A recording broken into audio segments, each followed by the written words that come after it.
Leviticus, the third book of Moses, commonly called Leviticus chapter 1. The Lord called to Moses, and spoke to him from the tent of meeting, saying, Speak to the children of Israel and tell them, when any one of you offers an offering to the Lord, you shall offer your offering of the livestock, from the herd and from the flock. If his offering is a burnt offering from the herd, he shall offer a male without defect. He shall offer it at the door of the tent of meeting, that he may be accepted before the Lord.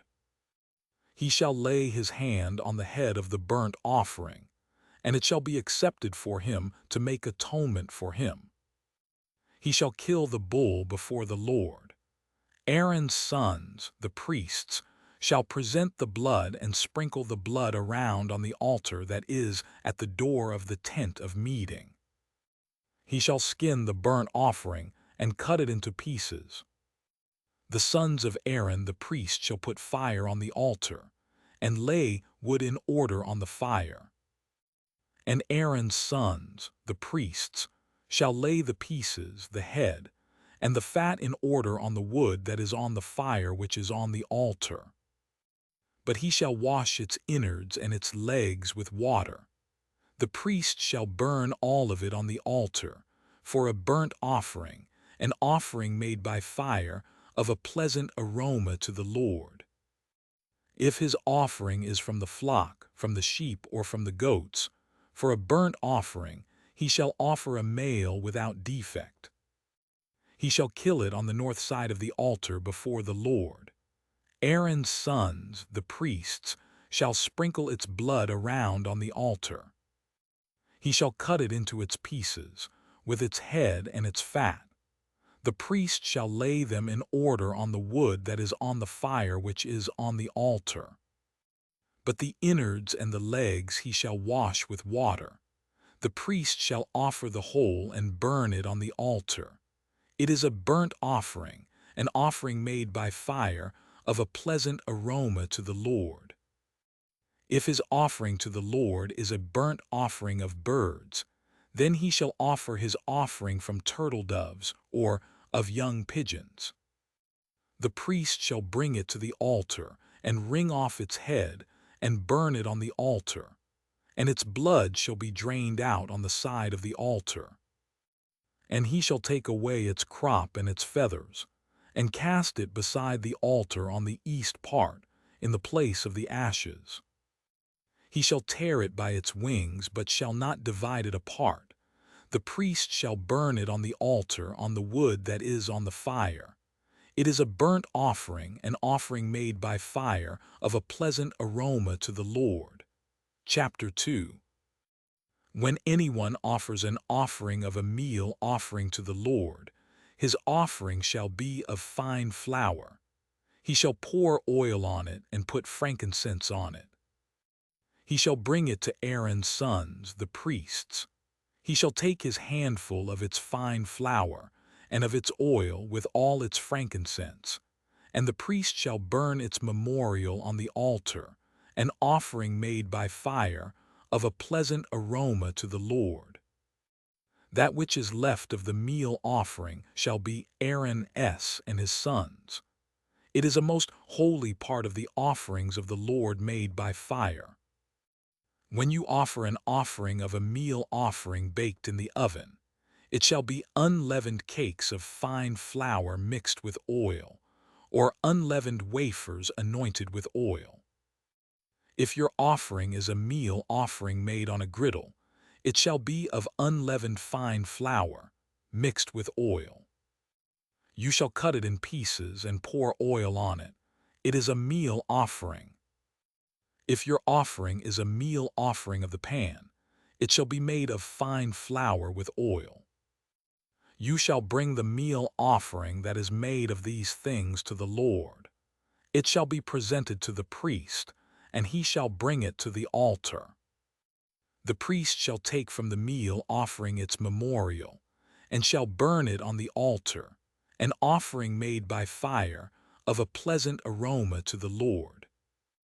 That which is left of the meal offering shall be Aaron's and his sons. It is a most holy part of the offerings of the Lord made by fire. No meal offering which you shall offer to the Lord shall be made with yeast, for you shall burn no yeast, nor any honey, as an offering made by fire to the Lord. As an offering of first fruits you shall offer them to the Lord, but they shall not rise up as a pleasant aroma on the altar. Every offering of your meal offering you shall season with salt. You shall not allow the salt of the covenant of your God to be lacking from your meal offering.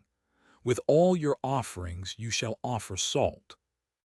If you offer a meal offering of first fruits to the Lord, you shall offer for the meal offering of your first fruits fresh heads of grain parched with fire and crushed.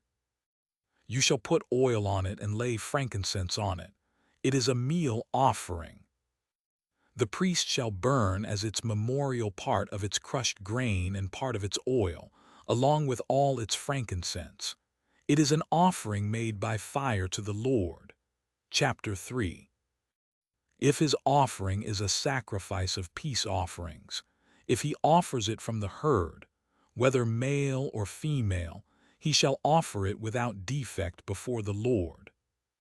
He shall lay his hand on the head of his offering and kill it at the door of the tent of meeting. Aaron's sons, the priests, shall sprinkle the blood around on the altar. He shall offer of the sacrifice of peace offerings an offering made by fire to the Lord. The fat that covers the innards, and all the fat that is on the innards, and the 2 kidneys and the fat that is on them, which is by the loins, and the cover on the liver with the kidneys, he shall take away. Aaron's sons shall burn it on the altar on the burnt offering, which is on the wood that is on the fire. It is an offering made by fire, of a pleasant aroma to the Lord. If his offering for a sacrifice of peace offerings to the Lord is from the flock, either male or female, he shall offer it without defect. If he offers a lamb for his offering, then he shall offer it before the Lord. And he shall lay his hand on the head of his offering, and kill it before the tent of meeting. Aaron's sons shall sprinkle its blood around on the altar. He shall offer from the sacrifice of peace offerings an offering made by fire to the Lord.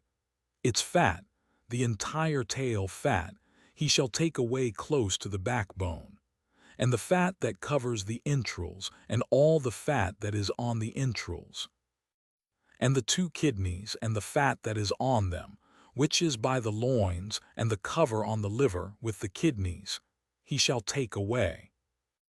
The priest shall burn it on the altar. It is the food of the offering made by fire to the Lord. If his offering is a goat, then he shall offer it before the Lord. He shall lay his hand on its head, and kill it before the tent of meeting, and the sons of Aaron shall sprinkle its blood around on the altar.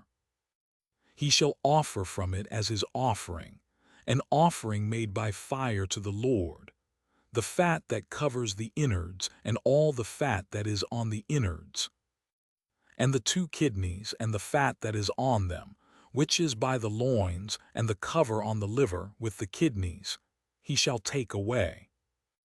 The priest shall burn them on the altar. It is the food of the offering made by fire, for a pleasant aroma. All the fat is the Lord's. It shall be a perpetual statute throughout your generations in all your dwellings, that you shall eat neither fat nor blood. Chapter 4. The Lord spoke to Moses, saying, Speak to the children of Israel, saying, If anyone sins unintentionally in any of the things which the Lord has commanded not to be done, and does any one of them, if the anointed priest sins so as to bring guilt on the people, then let him offer for his sin which he has sinned a young bull without defect to the Lord for a sin offering. He shall bring the bull to the door of the tent of meeting before the Lord, and he shall lay his hand on the head of the bull, and kill the bull before the Lord. The anointed priest shall take some of the blood of the bull, and bring it to the tent of meeting. The priest shall dip his finger in the blood, and sprinkle some of the blood 7 times before the Lord, before the veil of the sanctuary. The priest shall put some of the blood on the horns of the altar of sweet incense before the Lord, which is in the tent of meeting, and he shall pour out the rest of the blood of the bull at the base of the altar of burnt offering, which is at the door of the tent of meeting. He shall take all the fat of the bull of the sin offering from it, the fat that covers the innards, and all the fat that is on the innards, and the 2 kidneys and the fat that is on them, which is by the loins, and the cover on the liver with the kidneys, he shall remove. As it is removed from the bull of the sacrifice of peace offerings, the priest shall burn them on the altar of burnt offering. He shall carry the bull's skin, all its meat, with its head and with its legs, its innards and its dung. All the rest of the bull, outside of the camp to a clean place where the ashes are poured out, and burn it on wood with fire. It shall be burned where the ashes are poured out. If the whole congregation of Israel sins, and the thing is hidden from the eyes of the assembly, and they have done any of the things which the Lord has commanded not to be done, and are guilty, when the sin in which they have sinned is known, then the assembly shall offer a young bull for a sin offering, and bring it before the tent of meeting.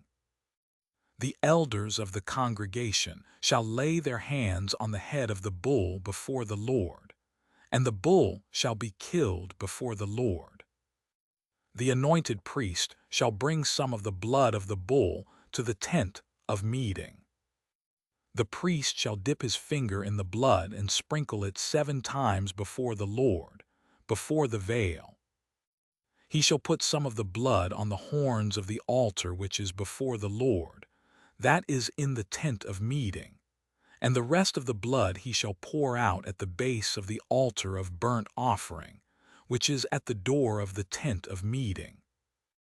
All its fat he shall take from it, and burn it on the altar.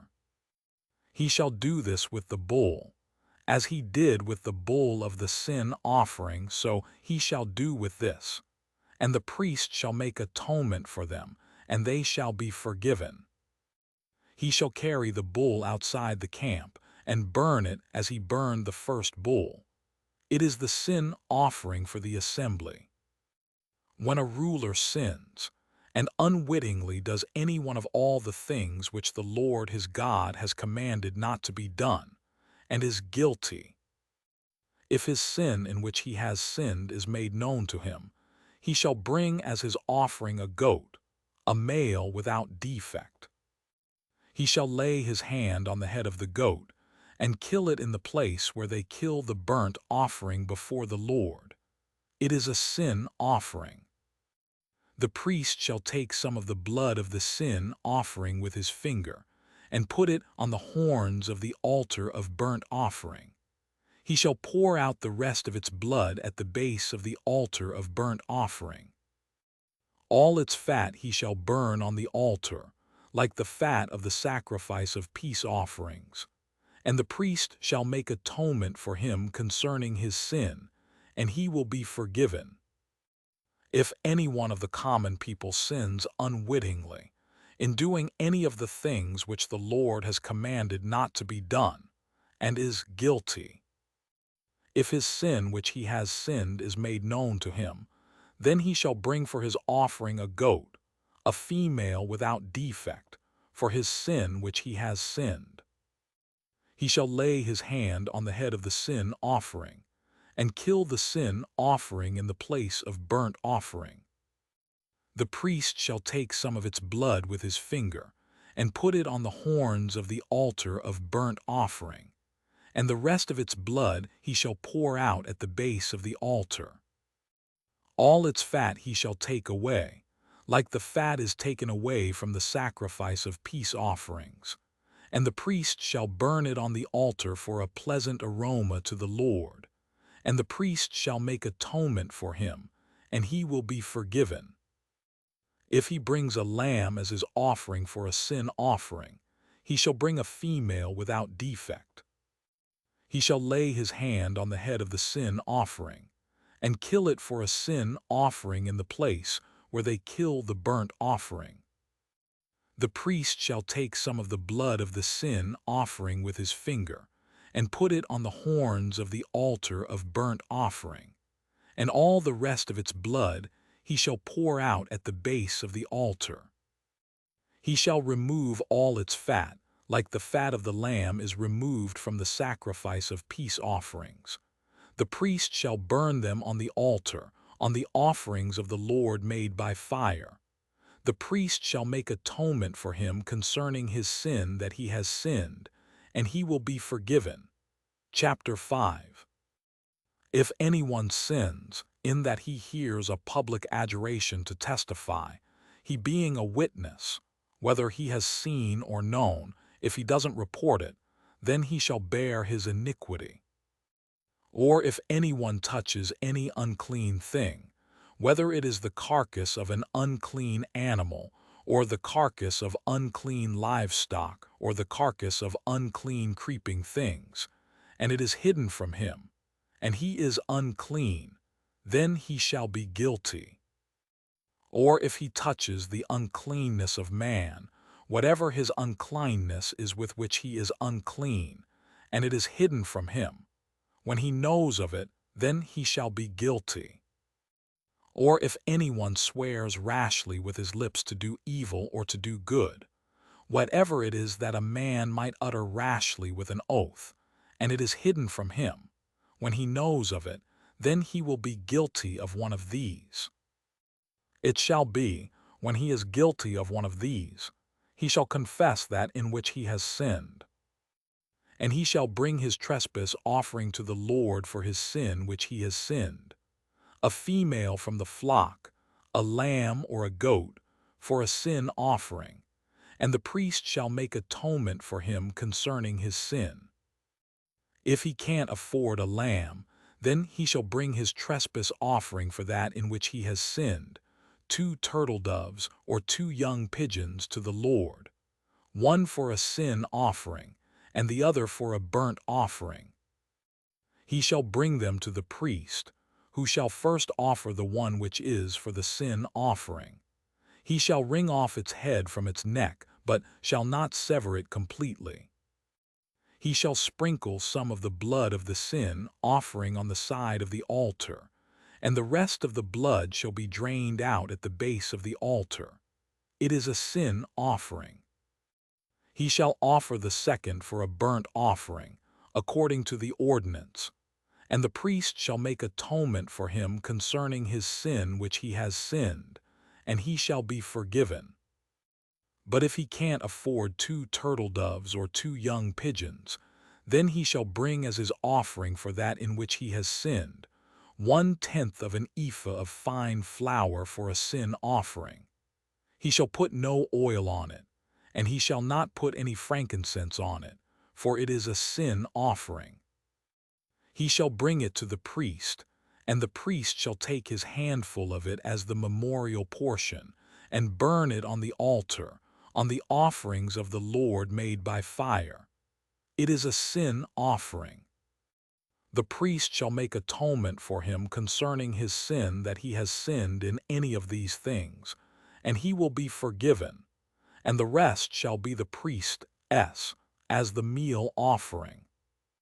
The Lord spoke to Moses, saying, If anyone commits a trespass, and sins unwittingly regarding the Lord's holy things, then he shall bring his trespass offering to the Lord, a ram without defect from the flock, according to your estimation in silver by shekels, according to the shekel of the sanctuary, for a trespass offering.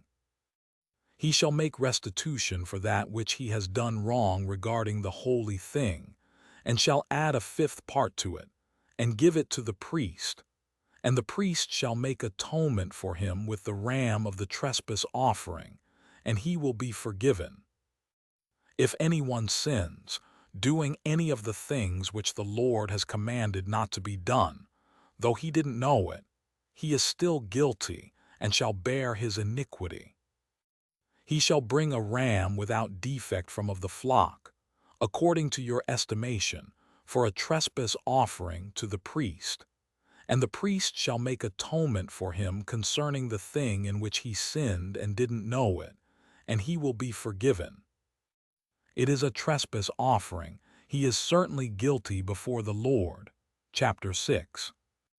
The Lord spoke to Moses, saying, If anyone sins and commits a trespass against the Lord, and deals falsely with his neighbor in a matter of deposit, or of bargain, or of robbery, or has oppressed his neighbor, or has found that which was lost, and lied about it, and swearing to a lie, in any of these things that a man sins in his actions, then it shall be, if he has sinned, and is guilty, he shall restore that which he took by robbery, or the thing which he has gotten by oppression, or the deposit which was committed to him, or the lost thing which he found, or anything about which he has sworn falsely.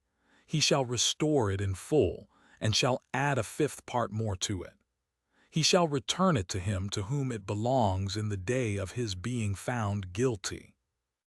He shall bring his trespass offering to the Lord, a ram without defect from the flock, according to your estimation, for a trespass offering to the priest. The priest shall make atonement for him before the Lord, and he will be forgiven concerning whatever he does to become guilty. The Lord spoke to Moses, saying, Command Aaron and his sons, saying, This is the law of the burnt offering. The burnt offering shall be on the hearth on the altar all night until the morning, and the fire of the altar shall be kept burning on it. The priest shall put on his linen garment, and he shall put on his linen trousers upon his body, and he shall remove the ashes from where the fire has consumed the burnt offering on the altar, and he shall put them beside the altar. He shall take off his garments and put on other garments, and carry the ashes outside the camp to a clean place. The fire on the altar shall be kept burning on it, it shall not go out, and the priest shall burn wood on it every morning. He shall lay the burnt offering in order upon it, and shall burn on it the fat of the peace offerings. Fire shall be kept burning on the altar continually, it shall not go out. This is the law of the meal offering. The sons of Aaron shall offer it before the Lord, before the altar. He shall take from there his handful of the fine flour of the meal offering, and of its oil, and all the frankincense which is on the meal offering, and shall burn it on the altar for a pleasant aroma, as its memorial portion to the Lord. That which is left of it Aaron and his sons shall eat. It shall be eaten without yeast in a holy place. They shall eat it in the court of the tent of meeting. It shall not be baked with yeast. I have given it as their portion of my offerings made by fire. It is most holy, as are the sin offering and the trespass offering. Every male among the children of Aaron shall eat of it, as their portion forever throughout your generations, from the offerings of the Lord made by fire. Whoever touches them shall be holy. The Lord spoke to Moses, saying, This is the offering of Aaron and of his sons, which they shall offer to the Lord in the day when he is anointed. 1/10 of an ephah of fine flour for a meal offering perpetually, half of it in the morning, and half of it in the evening. It shall be made with oil in a griddle. When it is soaked, you shall bring it in. You shall offer the meal offering in baked pieces for a pleasant aroma to the Lord. The anointed priest that will be in his place from among his sons shall offer it. By a statute forever, it shall be wholly burned to the Lord. Every meal offering of a priest shall be wholly burned. It shall not be eaten. The Lord spoke to Moses, saying, Speak to Aaron and to his sons, saying, This is the law of the sin offering. In the place where the burnt offering is killed, the sin offering shall be killed before the Lord. It is most holy. The priest who offers it for sin shall eat it. It shall be eaten in a holy place, in the court of the tent of meeting. Whatever shall touch its flesh shall be holy. When there is any of its blood sprinkled on a garment, you shall wash that on which it was sprinkled in a holy place. But the earthen vessel in which it is boiled shall be broken, and if it is boiled in a bronze vessel, it shall be scoured and rinsed in water. Every male among the priests shall eat of it. It is most holy. No sin offering, of which any of the blood is brought into the tent of meeting to make atonement in the holy place, shall be eaten. It shall be burned with fire. Chapter 7. This is the law of the trespass offering. It is most holy. In the place where they kill the burnt offering, he shall kill the trespass offering, and its blood he shall sprinkle around on the altar. He shall offer all of its fat, the fat tail and the fat that covers the innards. And he shall take away the 2 kidneys, and the fat that is on them, which is by the loins, and the cover on the liver with the kidneys. And the priest shall burn them on the altar for an offering made by fire to the Lord. It is a trespass offering. Every male among the priests may eat of it. It shall be eaten in a holy place. It is most holy. As is the sin offering, so is the trespass offering. There is one law for them. The priest who makes atonement with them shall have it. The priest who offers any man's burnt offering shall have for himself the skin of the burnt offering which he has offered. Every meal offering that is baked in the oven, and all that is prepared in the pan and on the griddle, shall be the priest's who offers it. Every meal offering mixed with oil or dry belongs to all the sons of Aaron, one as well as another. This is the law of the sacrifice of peace offerings, which one shall offer to the Lord. If he offers it for a thanksgiving, then he shall offer with the sacrifice of thanksgiving unleavened cakes mixed with oil, and unleavened wafers anointed with oil, and cakes mixed with oil. He shall offer his offering with the sacrifice of his peace offerings, for thanksgiving with cakes of leavened bread. Of it he shall offer 1 out of each offering for a heave offering to the Lord. It shall be the priest's who sprinkles the blood of the peace offerings. The flesh of the sacrifice of his peace offerings for thanksgiving shall be eaten on the day of his offering. He shall not leave any of it until the morning. But if the sacrifice of his offering is a vow or a free will offering, it shall be eaten on the day that he offers his sacrifice. On the next day, what remains of it shall be eaten. But what remains of the meat of the sacrifice on the 3rd day shall be burned with fire. If any of the meat of the sacrifice of his peace offerings is eaten on the 3rd day, it will not be accepted, and it shall not be credited to him who offers it. It will be an abomination, and the soul who eats any of it will bear his iniquity. The meat that touches any unclean thing shall not be eaten. It shall be burned with fire. As for the meat, everyone who is clean may eat it. But the soul who eats of the meat of the sacrifice of peace offerings that belongs to the Lord, having his uncleanness on him, that soul shall be cut off from his people.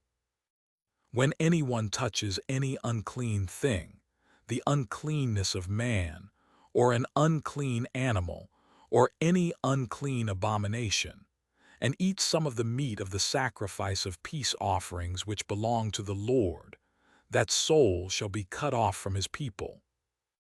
The Lord spoke to Moses, saying, Speak to the children of Israel, saying, You shall eat no fat of bull or sheep or goat.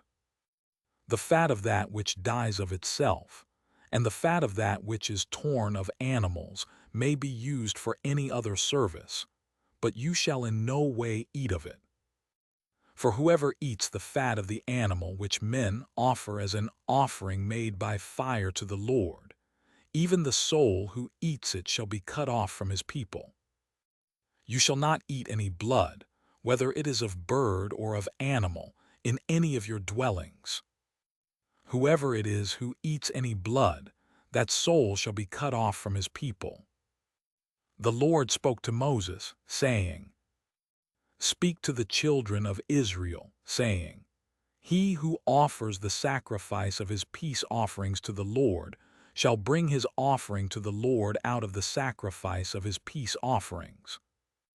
With his own hands he shall bring the offerings of the Lord made by fire. He shall bring the fat with the breast, that the breast may be waved for a wave offering before the Lord. The priest shall burn the fat on the altar, but the breast shall be Aaron's and his sons. The right thigh you shall give to the priest for a heave offering out of the sacrifices of your peace offerings. He among the sons of Aaron who offers the blood of the peace offerings, and the fat, shall have the right thigh for a portion. For the waved breast and the heaved thigh I have taken from the children of Israel out of the sacrifices of their peace offerings, and have given them to Aaron the priest, and to his sons as their portion forever from the children of Israel.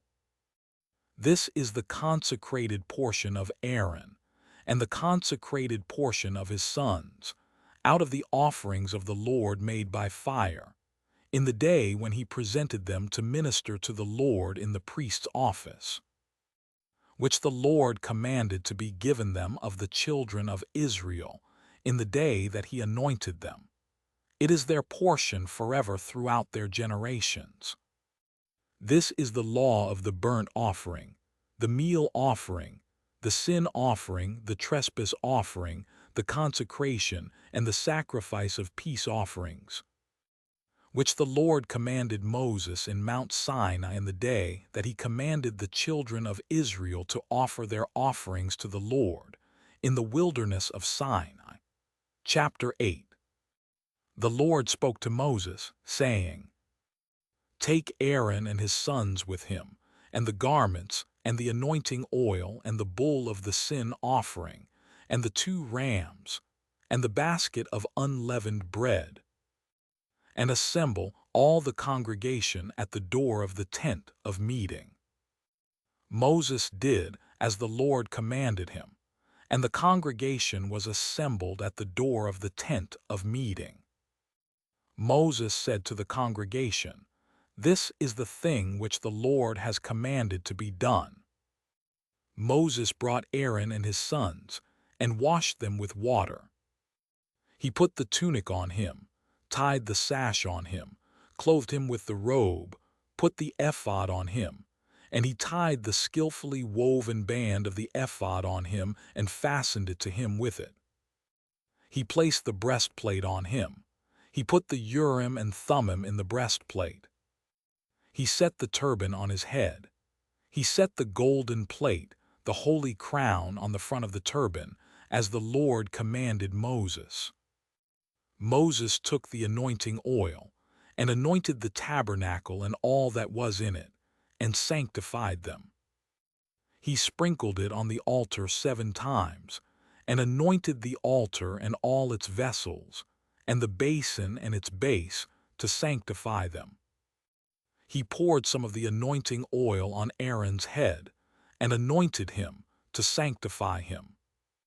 Moses brought Aaron's sons and clothed them with tunics, and tied sashes on them, and put headbands on them, as the Lord commanded Moses. He brought the bull of the sin offering, And Aaron and his sons laid their hands on the head of the bull of the sin offering. He killed it, and Moses took the blood and put it around on the horns of the altar with his finger, and purified the altar, and poured out the blood at the base of the altar, and sanctified it, to make atonement for it.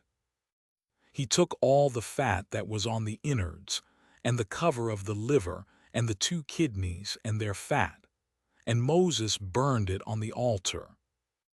But the bull and its skin and its meat and its dung he burned with fire outside the camp, as the Lord commanded Moses. He presented the ram of the burnt offering. Aaron and his sons laid their hands on the head of the ram. He killed it, and Moses sprinkled the blood around on the altar.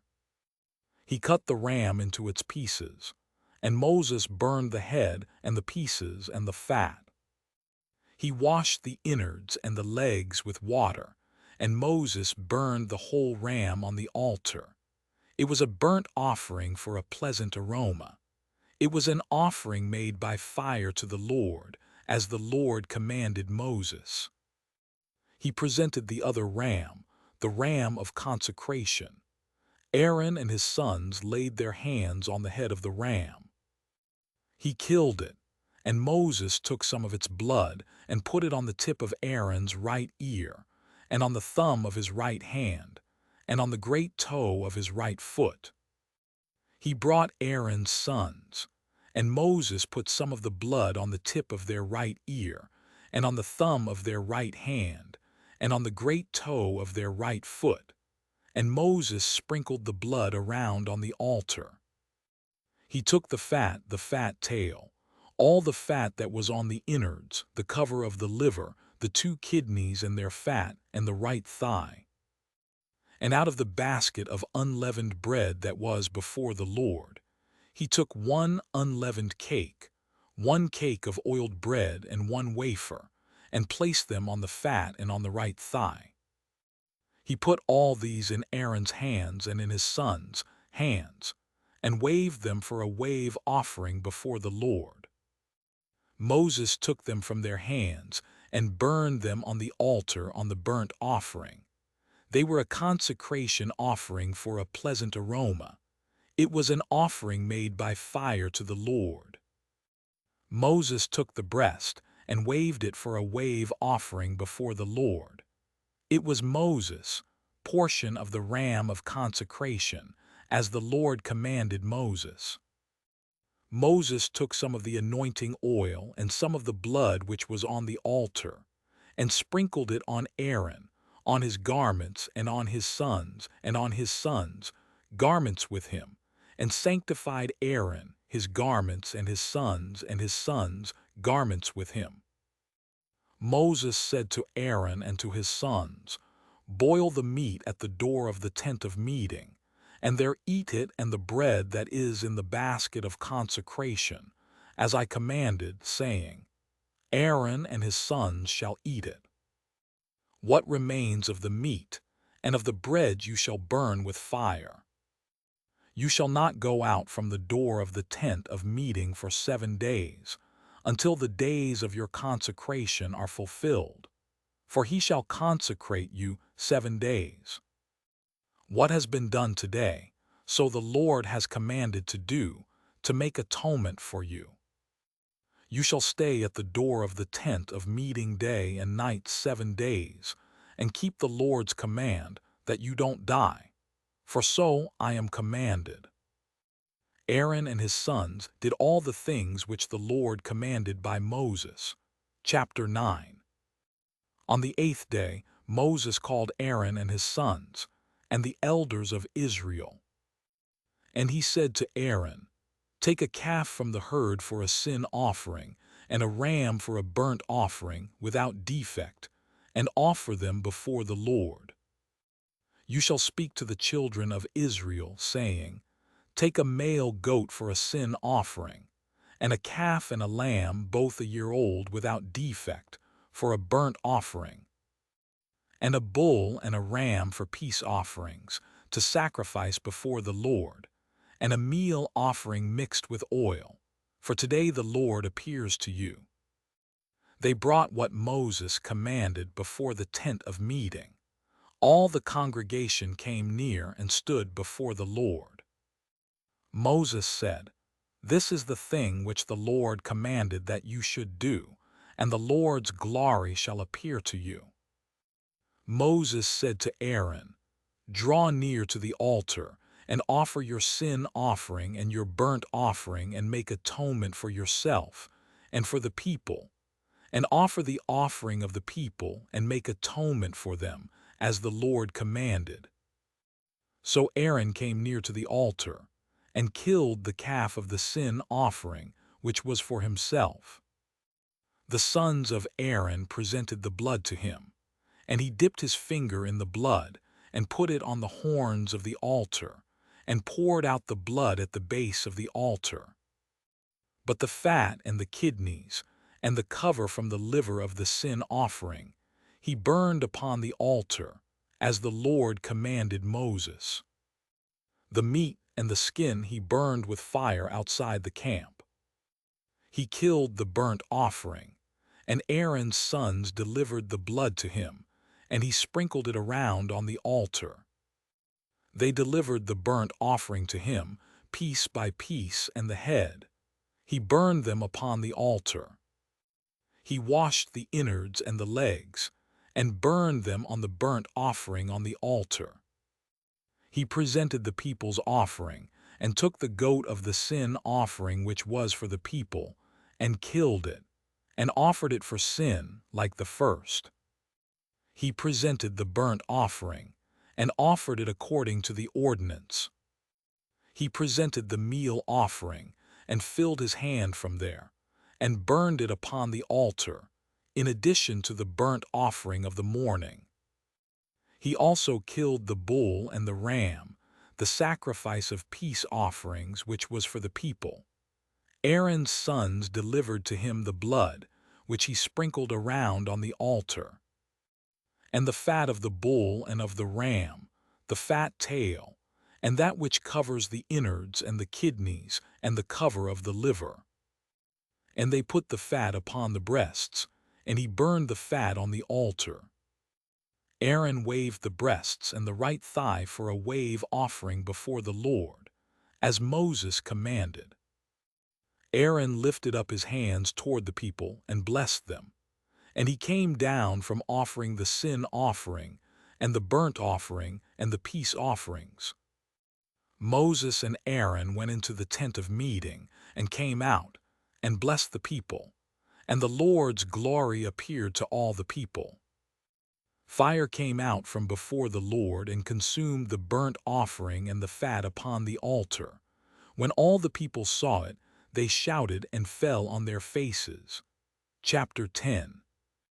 Nadab and Abihu, the sons of Aaron, each took his censer and put fire in it, and laid incense on it, and offered strange fire before the Lord, which he had not commanded them. Fire came out from before the Lord, and devoured them, and they died before the Lord. Then Moses said to Aaron, "This is what the Lord spoke of, saying, I will show myself holy to those who come near me, and before all the people I will be glorified." Aaron held his peace.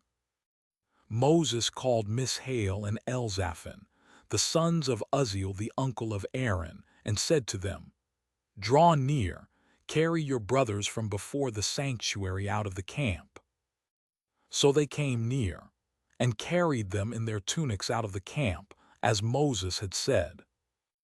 Moses said to Aaron, and to Eleazar and to Ithamar his sons, "Don't let the hair of your heads go loose, and don't tear your clothes so that you don't die, and so that he will not be angry with all the congregation. But let your brothers, the whole house of Israel, bewail the burning which the Lord has kindled. You shall not go out from the door of the tent of meeting, lest you die, for the anointing oil of the Lord is on you." They did according to the word of Moses. Then the Lord said to Aaron, You and your sons are not to drink wine or strong drink whenever you go into the tent of meeting, or you will die. This shall be a statute forever throughout your generations. You are to make a distinction between the holy and the common, and between the unclean and the clean. You are to teach the children of Israel all the statutes which the Lord has spoken to them by Moses. Moses spoke to Aaron, and to Eleazar and to Ithamar, his sons who were left. Take the meal offering that remains of the offerings of the Lord made by fire, and eat it without yeast beside the altar, for it is most holy. And you shall eat it in a holy place, because it is your portion and your son's portion of the offerings of the Lord made by fire, for so I am commanded. The waved breast and the heaved thigh you shall eat in a clean place, you and your sons and your daughters with you, for they are given as your portion, and your sons' portion, out of the sacrifices of the peace offerings of the children of Israel. They shall bring the heaved thigh and the waved breast with the offerings made by fire of the fat, to wave it for a wave offering before the Lord. It shall be yours, and your sons with you, as a portion forever, as the Lord has commanded. Moses diligently inquired about the goat of the sin offering, and behold, it was burned. He was angry with Eleazar and with Ithamar, the sons of Aaron who were left, saying, Why haven't you eaten the sin offering in the place of the sanctuary, since it is most holy? And he has given it to you to bear the iniquity of the congregation, to make atonement for them before the Lord. Behold, its blood was not brought into the inner part of the sanctuary. You certainly should have eaten it in the sanctuary, as I commanded. Aaron spoke to Moses, Behold, today they have offered their sin offering and their burnt offering before the Lord, and such things as these have happened to me. If I had eaten the sin offering today, would it have been pleasing in the Lord's sight? When Moses heard that, it was pleasing in his sight. Chapter 11. The Lord spoke to Moses and to Aaron, saying to them, Speak to the children of Israel, saying, These are the living things which you may eat among all the animals that are on the earth. Whatever parts the hoof and is cloven-footed, and chews the cud among the animals, that you may eat. Nevertheless, these you shall not eat of those that chew the cud, or of those who part the hoof. The camel, because it chews the cud but doesn't have a parted hoof, is unclean to you. The hyrax, because it chews the cud but doesn't have a parted hoof, is unclean to you. The hare, because it chews the cud but doesn't have a parted hoof, is unclean to you. The pig, because it has a split hoof and is cloven-footed but doesn't chew the cud, is unclean to you. You shall not eat their meat, you shall not touch their carcasses, they are unclean to you. You may eat of all these that are in the waters, whatever has fins and scales in the waters, in the seas, and in the rivers, that you may eat. All that don't have fins and scales in the seas and rivers, all that move in the waters, and all the living creatures that are in the waters, they are an abomination to you. And you shall detest them. You shall not eat of their meat, and you shall detest their carcasses. Whatever has no fins nor scales in the waters is an abomination to you. You shall detest these among the birds. They shall not be eaten because they are an abomination. The eagle, the vulture, the black vulture. The red kite, any kind of black kite. Any kind of raven. The horned owl, the screech owl. The gull, any kind of hawk. The little owl, the cormorant, the great owl. The white owl, the desert owl, the osprey. The stork, any kind of heron, the hoopoe and the bat. All flying insects that walk on all fours, are an abomination to you. Yet you may eat these. Of all winged creeping things that go on all fours, which have long, jointed legs for hopping on the earth. Even of these you may eat. Any kind of locust, any kind of katydid, any kind of cricket, and any kind of grasshopper. But all winged creeping things which have 4 feet are an abomination to you. By these you will become unclean. Whoever touches their carcass shall be unclean until the evening. Whoever carries any part of their carcass shall wash his clothes, and be unclean until the evening. Every animal which has a split hoof that isn't completely divided, or doesn't chew the cud, is unclean to you. Everyone who touches them shall be unclean. Whatever goes on its paws, among all animals that go on all fours, they are unclean to you. Whoever touches their carcass shall be unclean until the evening. He who carries their carcass shall wash his clothes and be unclean until the evening. They are unclean to you. These are they which are unclean to you among the creeping things that creep on the earth: the weasel, the rat, any kind of great lizard, the gecko and the monitor lizard, the wall lizard, the skink and the chameleon. These are they which are unclean to you among all that creep. Whoever touches them when they are dead shall be unclean until the evening. Anything they fall on when they are dead shall be unclean, whether it is any vessel of wood or clothing or skin or sack.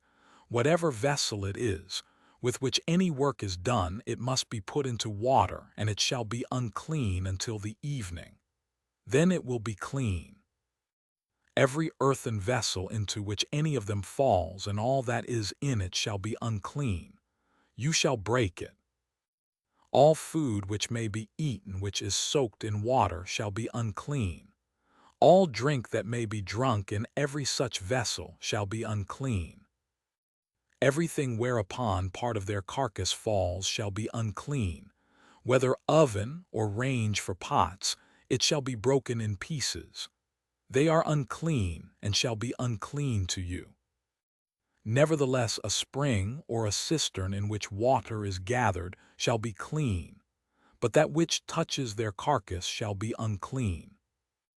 If part of their carcass falls on any sowing seed which is to be sown, it is clean.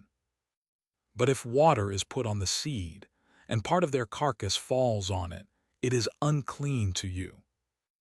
If any animal of which you may eat dies, he who touches its carcass shall be unclean until the evening. He who eats of its carcass shall wash his clothes, and be unclean until the evening. He also who carries its carcass shall wash his clothes, and be unclean until the evening. Every creeping thing that creeps on the earth is an abomination. It shall not be eaten. Whatever goes on its belly, and whatever goes on all fours, or whatever has many feet, even all creeping things that creep on the earth, them you shall not eat, for they are an abomination. You shall not make yourselves abominable with any creeping thing that creeps. You shall not make yourselves unclean with them, that you should be defiled by them. For I am the Lord your God. Sanctify yourselves therefore, and be holy, for I am holy. You shall not defile yourselves with any kind of creeping thing that moves on the earth. For I am the Lord who brought you up out of the land of Egypt to be your God. You shall therefore be holy, for I am holy.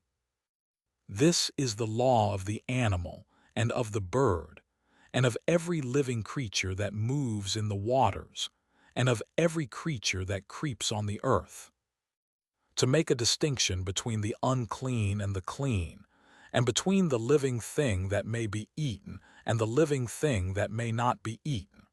Chapter 12. The Lord spoke to Moses, saying, Speak to the children of Israel, saying, If a woman conceives and bears a male child, then she shall be unclean 7 days. As in the days of her monthly period she shall be unclean. In the 8th day, the flesh of his foreskin shall be circumcised. She shall continue in the blood of purification 33 days. She shall not touch any holy thing, nor come into the sanctuary, until the days of her purifying are completed. But if she bears a female child, then she shall be unclean 2 weeks, as in her period, and she shall continue in the blood of purification 66 days. When the days of her purification are completed for a son or for a daughter, she shall bring to the priest at the door of the tent of meeting a year-old lamb for a burnt offering, and a young pigeon or a turtle dove for a sin offering. He shall offer it before the Lord and make atonement for her. Then she shall be cleansed from the fountain of her blood. This is the law for her who bears, whether a male or a female. If she cannot afford a lamb, then she shall take 2 turtle doves or 2 young pigeons, the one for a burnt offering and the other for a sin offering. The priest shall make atonement for her, and she shall be clean. Chapter 13. The Lord spoke to Moses and to Aaron, saying, When a man shall have a swelling in his body's skin, or a scab, or a bright spot, and it becomes in the skin of his body the plague of leprosy, then he shall be brought to Aaron the priest, or to one of his sons, the priests. The priest shall examine the plague in the skin of the body. If the hair in the plague has turned white, and the appearance of the plague is deeper than the body's skin, it is the plague of leprosy. So the priest shall examine him and pronounce him unclean. If the bright spot is white in the skin of his body, and its appearance isn't deeper than the skin, and its hair hasn't turned white, then the priest shall isolate the infected person for 7 days. The priest shall examine him on the 7th day. Behold, if in his eyes the plague is arrested and the plague hasn't spread in the skin, then the priest shall isolate him for 7 more days. The priest shall examine him again on the 7th day. Behold, if the plague has faded and the plague hasn't spread in the skin, then the priest shall pronounce him clean. It is a scab. He shall wash his clothes and be clean. But if the scab spreads on the skin after he has shown himself to the priest for his cleansing, he shall show himself to the priest again. The priest shall examine him, and behold, if the scab has spread on the skin, then the priest shall pronounce him unclean. It is leprosy. When the plague of leprosy is in a man, then he shall be brought to the priest. And the priest shall examine him. Behold, if there is a white swelling in the skin, and it has turned the hair white, and there is raw flesh in the swelling, it is a chronic leprosy in the skin of his body, and the priest shall pronounce him unclean. He shall not isolate him, for he is already unclean. If the leprosy breaks out all over the skin, and the leprosy covers all the skin of the infected person from his head even to his feet, as far as it appears to the priest, then the priest shall examine him. Behold, if the leprosy has covered all his flesh, he shall pronounce him clean of the plague. It has all turned white, he is clean. But whenever raw flesh appears in him, he shall be unclean. The priest shall examine the raw flesh and pronounce him unclean. The raw flesh is unclean. It is leprosy. Or if the raw flesh turns again and is changed to white, then he shall come to the priest. The priest shall examine him. Behold, if the plague has turned white, then the priest shall pronounce him clean of the plague. He is clean.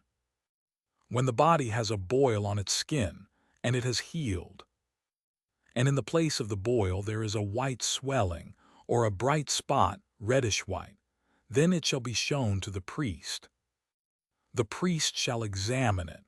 Behold, if its appearance is deeper than the skin and its hair has turned white, then the priest shall pronounce him unclean. It is the plague of leprosy. It has broken out in the boil. But if the priest examines it, and behold, there are no white hairs in it, and it isn't deeper than the skin, but is dim, then the priest shall isolate him 7 days. If it spreads in the skin, then the priest shall pronounce him unclean. It is a plague. But if the bright spot stays in its place and hasn't spread, it is the scar from the boil, and the priest shall pronounce him clean. Or when the body has a burn from fire on its skin, and the raw flesh of the burn becomes a bright spot, reddish-white or white, then the priest shall examine it. And behold, if the hair in the bright spot has turned white and its appearance is deeper than the skin, it is leprosy. It has broken out in the burning, and the priest shall pronounce him unclean. It is the plague of leprosy. But if the priest examines it, and behold, there is no white hair in the bright spot, and it isn't deeper than the skin but has faded, then the priest shall isolate him 7 days. The priest shall examine him on the 7th day. If it has spread in the skin, then the priest shall pronounce him unclean. It is the plague of leprosy. If the bright spot stays in its place and hasn't spread in the skin, but is faded, it is the swelling from the burn, and the priest shall pronounce him clean, for it is the scar from the burn. When a man or woman has a plague on the head or on the beard, then the priest shall examine the plague, and behold, if its appearance is deeper than the skin, and the hair in it is yellow and thin, then the priest shall pronounce him unclean. It is an itch. It is leprosy of the head or of the beard.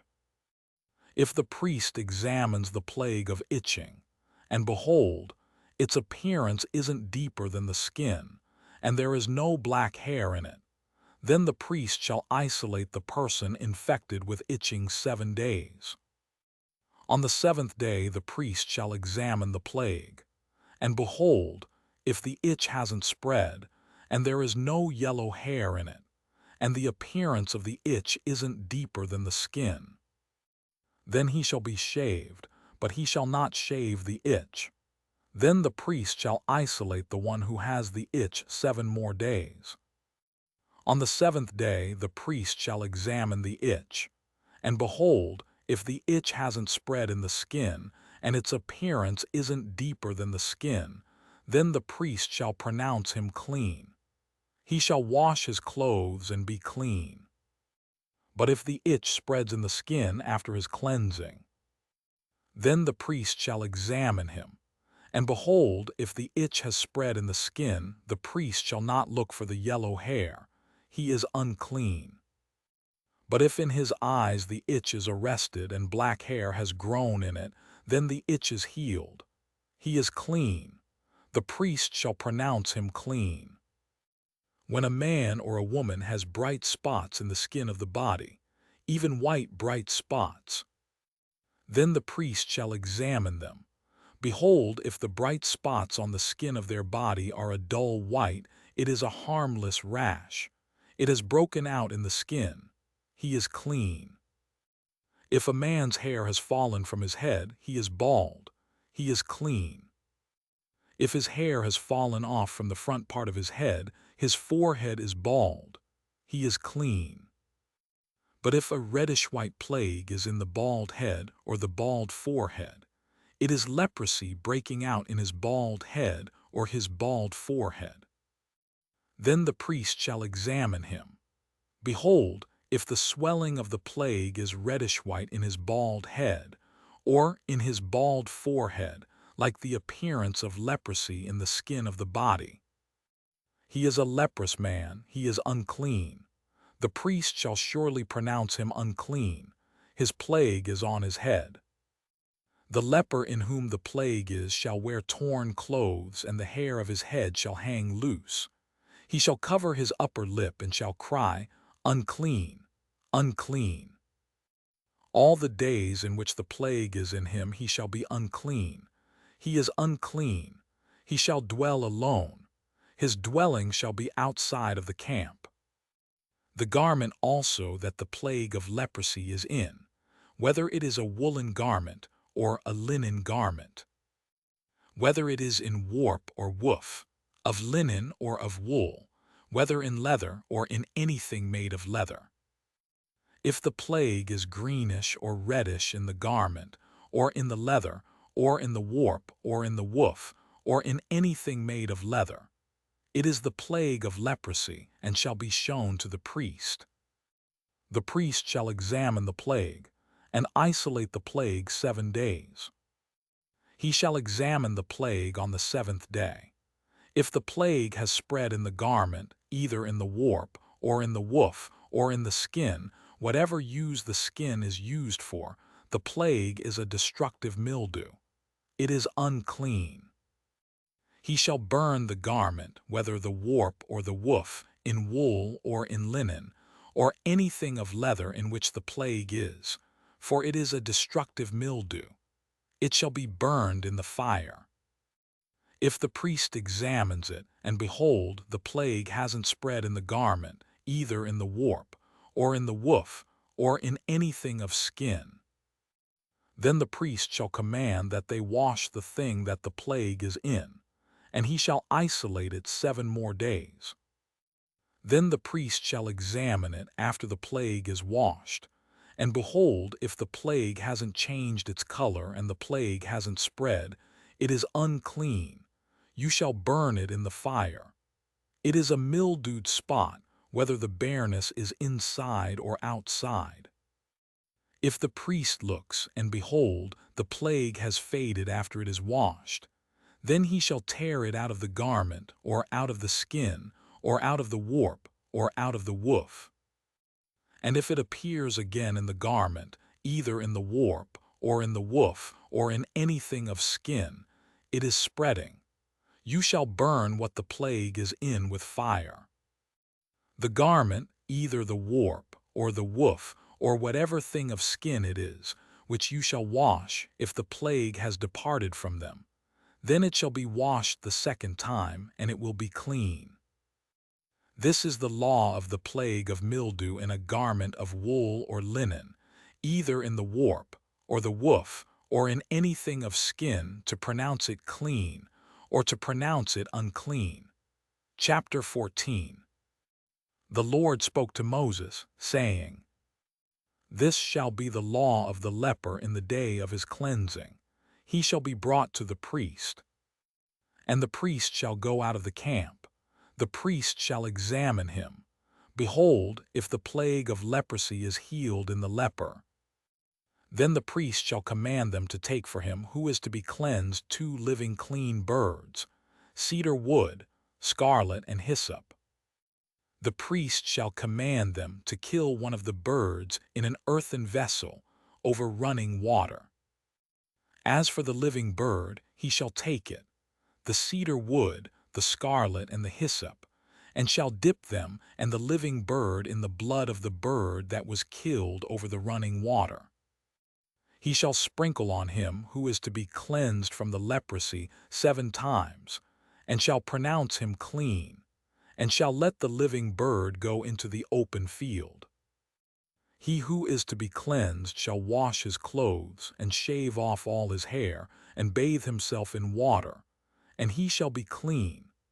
After that he shall come into the camp, but shall dwell outside his tent 7 days. It shall be on the 7th day that he shall shave all his hair off his head and his beard and his eyebrows. He shall shave off all his hair. He shall wash his clothes, and he shall bathe his body in water. Then he shall be clean. On the 8th day he shall take 2 male lambs without defect, 1 ewe lamb a year old without defect, 3/10 of an ephah of fine flour for a meal offering, mixed with oil, and 1 log of oil. The priest who cleanses him shall set the man who is to be cleansed, and those things, before the Lord at the door of the tent of meeting. The priest shall take one of the male lambs, and offer him for a trespass offering, with the log of oil, and wave them for a wave offering before the Lord. He shall kill the male lamb in the place where they kill the sin offering and the burnt offering in the place of the sanctuary. For as the sin offering is the priest's, so is the trespass offering. It is most holy. The priest shall take some of the blood of the trespass offering, and the priest shall put it on the tip of the right ear of him who is to be cleansed, and on the thumb of his right hand, and on the big toe of his right foot. The priest shall take some of the log of oil, and pour it into the palm of his own left hand. The priest shall dip his right finger in the oil that is in his left hand, and shall sprinkle some of the oil with his finger 7 times before the Lord. The priest shall put some of the rest of the oil that is in his hand on the tip of the right ear of him who is to be cleansed, and on the thumb of his right hand, and on the big toe of his right foot, upon the blood of the trespass offering. The rest of the oil that is in the priest's hand he shall put on the head of him who is to be cleansed, and the priest shall make atonement for him before the Lord. The priest shall offer the sin offering, and make atonement for him who is to be cleansed because of his uncleanness. Afterward he shall kill the burnt offering. Then the priest shall offer the burnt offering and the meal offering on the altar. The priest shall make atonement for him, and he shall be clean. If he is poor and can't afford so much, then he shall take 1 male lamb for a trespass offering to be waved, to make atonement for him, and 1/10 of an ephah of fine flour mixed with oil for a meal offering, and a log of oil, and 2 turtle doves or 2 young pigeons, such as he is able to afford, and the one shall be a sin offering and the other a burnt offering. On the 8th day he shall bring them for his cleansing to the priest, to the door of the tent of meeting, before the Lord. The priest shall take the lamb of the trespass offering, and the log of oil, and the priest shall wave them for a wave offering before the Lord. He shall kill the lamb of the trespass offering. The priest shall take some of the blood of the trespass offering, and put it on the tip of the right ear of him who is to be cleansed, and on the thumb of his right hand, and on the big toe of his right foot. The priest shall pour some of the oil into the palm of his own left hand. And the priest shall sprinkle with his right finger some of the oil that is in his left hand 7 times before the Lord. Then the priest shall put some of the oil that is in his hand on the tip of the right ear of him who is to be cleansed, and on the thumb of his right hand, and on the big toe of his right foot, on the place of the blood of the trespass offering. The rest of the oil that is in the priest's hand he shall put on the head of him who is to be cleansed, to make atonement for him before the Lord.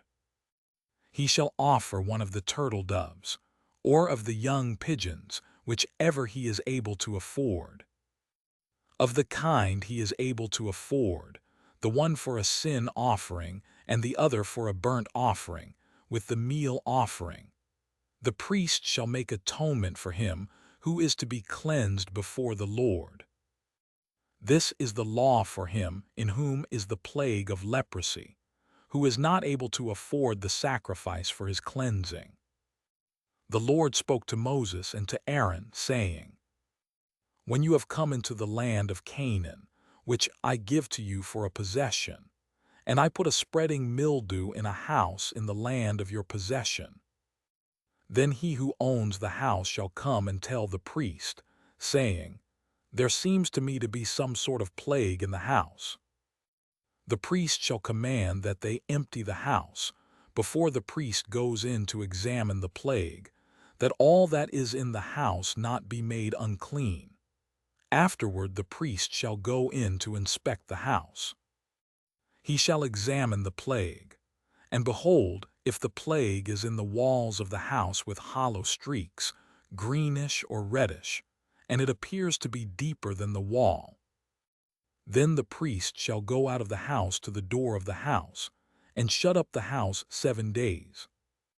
The priest shall come again on the 7th day, and look, if the plague has spread in the walls of the house.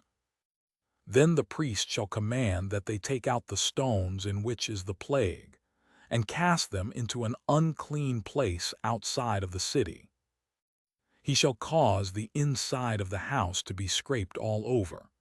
They shall pour out the mortar that they scraped off outside of the city into an unclean place. They shall take other stones and put them in the place of those stones, and he shall take other mortar and shall plaster the house. If the plague comes again and breaks out in the house after he has taken out the stones, and after he has scraped the house, and after it was plastered, then the priest shall come in and look, and behold, if the plague has spread in the house, it is a destructive mildew in the house. It is unclean. He shall break down the house, its stones and its timber, and all the house's mortar. He shall carry them out of the city into an unclean place. Moreover, he who goes into the house while it is shut up shall be unclean until the evening. He who lies down in the house shall wash his clothes, and he who eats in the house shall wash his clothes. If the priest shall come in and examine it, and behold, the plague hasn't spread in the house, after the house was plastered, then the priest shall pronounce the house clean because the plague is healed. To cleanse the house he shall take 2 birds, cedar wood, scarlet, and hyssop.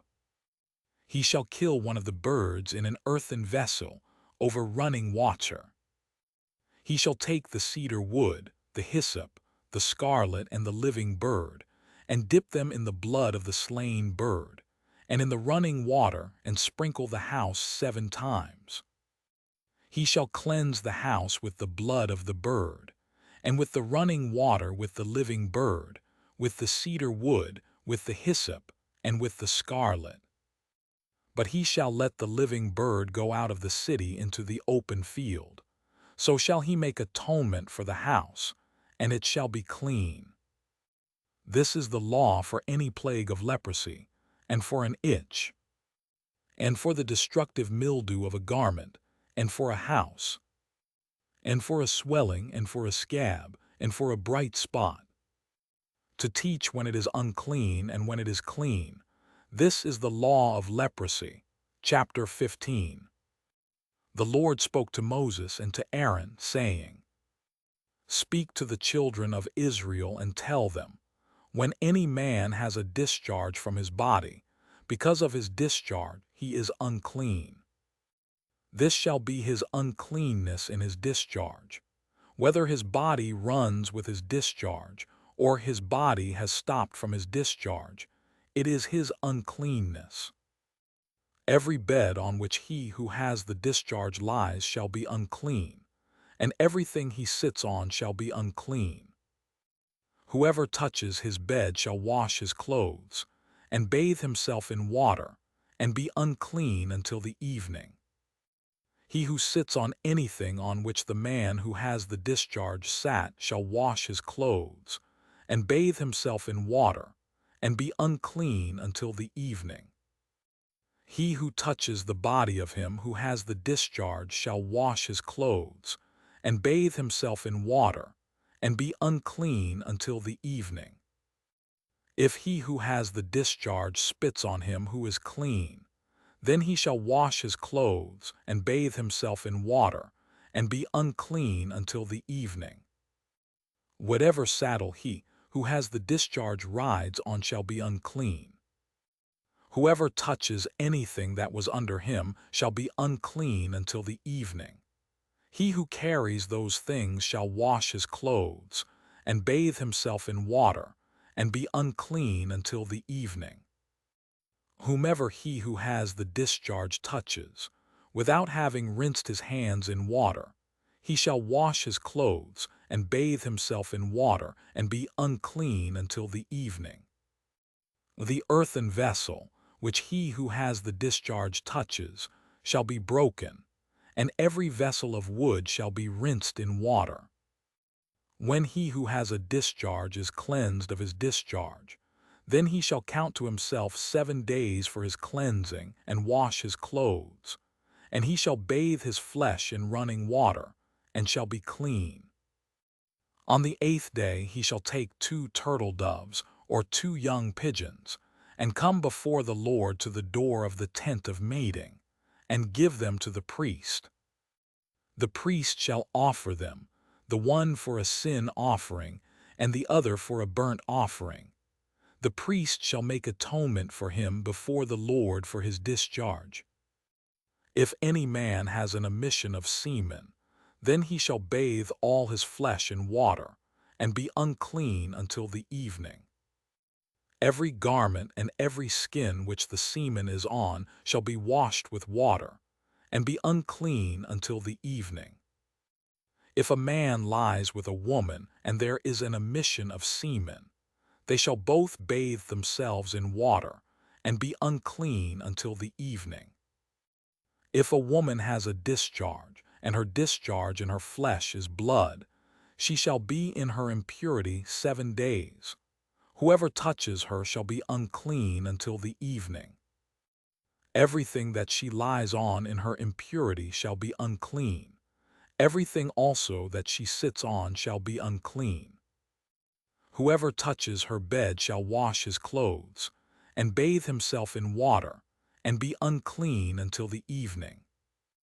Whoever touches anything that she sits on shall wash his clothes, and bathe himself in water, and be unclean until the evening.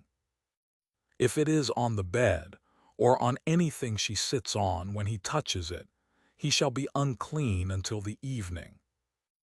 If any man lies with her, and her monthly flow is on him, he shall be unclean 7 days, and every bed he lies on shall be unclean. If a woman has a discharge of her blood many days not in the time of her period, or if she has a discharge beyond the time of her period, all the days of the discharge of her uncleanness shall be as in the days of her period. She is unclean. Every bed she lies on all the days of her discharge shall be to her as the bed of her period. Everything she sits on shall be unclean, as the uncleanness of her period. Whoever touches these things shall be unclean, and shall wash his clothes and bathe himself in water, and be unclean until the evening. But if she is cleansed of her discharge, then she shall count to herself 7 days, and after that she shall be clean. On the 8th day she shall take 2 turtle doves, or 2 young pigeons, and bring them to the priest, to the door of the tent of meeting. The priest shall offer the one for a sin offering, and the other for a burnt offering, and the priest shall make atonement for her before the Lord for the uncleanness of her discharge. Thus you shall separate the children of Israel from their uncleanness, so they will not die in their uncleanness when they defile my tabernacle that is among them. This is the law of him who has a discharge, and of him who has an emission of semen, so that he is unclean by it, and of her who has her period, and of a man or woman who has a discharge, and of him who lies with her who is unclean. Chapter 16. The Lord spoke to Moses after the death of the 2 sons of Aaron, when they came near before the Lord, and died. And the Lord said to Moses, "Tell Aaron your brother not to come at just any time into the most holy place within the veil, before the mercy seat which is on the ark, lest he die, for I will appear in the cloud on the mercy seat. Aaron shall come into the sanctuary with a young bull for a sin offering, and a ram for a burnt offering. He shall put on the holy linen tunic. He shall have the linen trousers on his body, and shall put on the linen sash, and he shall be clothed with the linen turban. They are the holy garments. He shall bathe his body in water and put them on. He shall take from the congregation of the children of Israel 2 male goats for a sin offering, and 1 ram for a burnt offering. Aaron shall offer the bull of the sin offering, which is for himself, and make atonement for himself and for his house. He shall take the 2 goats, and set them before the Lord at the door of the tent of meeting. Aaron shall cast lots for the 2 goats, 1 lot for the Lord and the other lot for the scapegoat. Aaron shall present the goat on which the lot fell for the Lord, and offer him for a sin offering. But the goat on which the lot fell for the scapegoat shall be presented alive before the Lord, to make atonement for him, to send him away as the scapegoat into the wilderness. Aaron shall present the bull of the sin offering, which is for himself, and shall make atonement for himself and for his house, and shall kill the bull of the sin offering which is for himself. He shall take a censer full of coals of fire from off the altar before the Lord, and 2 handfuls of sweet incense beaten small, and bring it within the veil. He shall put the incense on the fire before the Lord, that the cloud of the incense may cover the mercy seat that is on the covenant, so that he will not die. He shall take some of the blood of the bull and sprinkle it with his finger on the mercy seat on the east, and before the mercy seat he shall sprinkle some of the blood with his finger 7 times. Then he shall kill the goat of the sin offering that is for the people, and bring his blood within the veil, and do with his blood as he did with the blood of the bull, and sprinkle it on the mercy seat and before the mercy seat.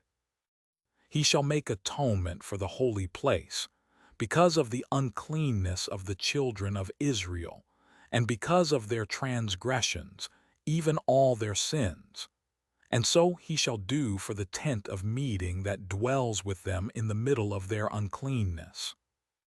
No one shall be in the tent of meeting when he enters to make atonement in the holy place, until he comes out, and has made atonement for himself and for his household, and for all the assembly of Israel. He shall go out to the altar that is before the Lord and make atonement for it, and shall take some of the bull's blood and some of the goat's blood, and put it around on the horns of the altar. He shall sprinkle some of the blood on it with his finger 7 times, and cleanse it, and make it holy from the uncleanness of the children of Israel. When he has finished atoning for the holy place, the tent of meeting, and the altar, he shall present the live goat. Aaron shall lay both his hands on the head of the live goat, and confess over him all the iniquities of the children of Israel, and all their transgressions, even all their sins, and he shall put them on the head of the goat, and shall send him away into the wilderness by the hand of a man who is ready. The goat shall carry all their iniquities on himself to a solitary land, and he shall release the goat in the wilderness.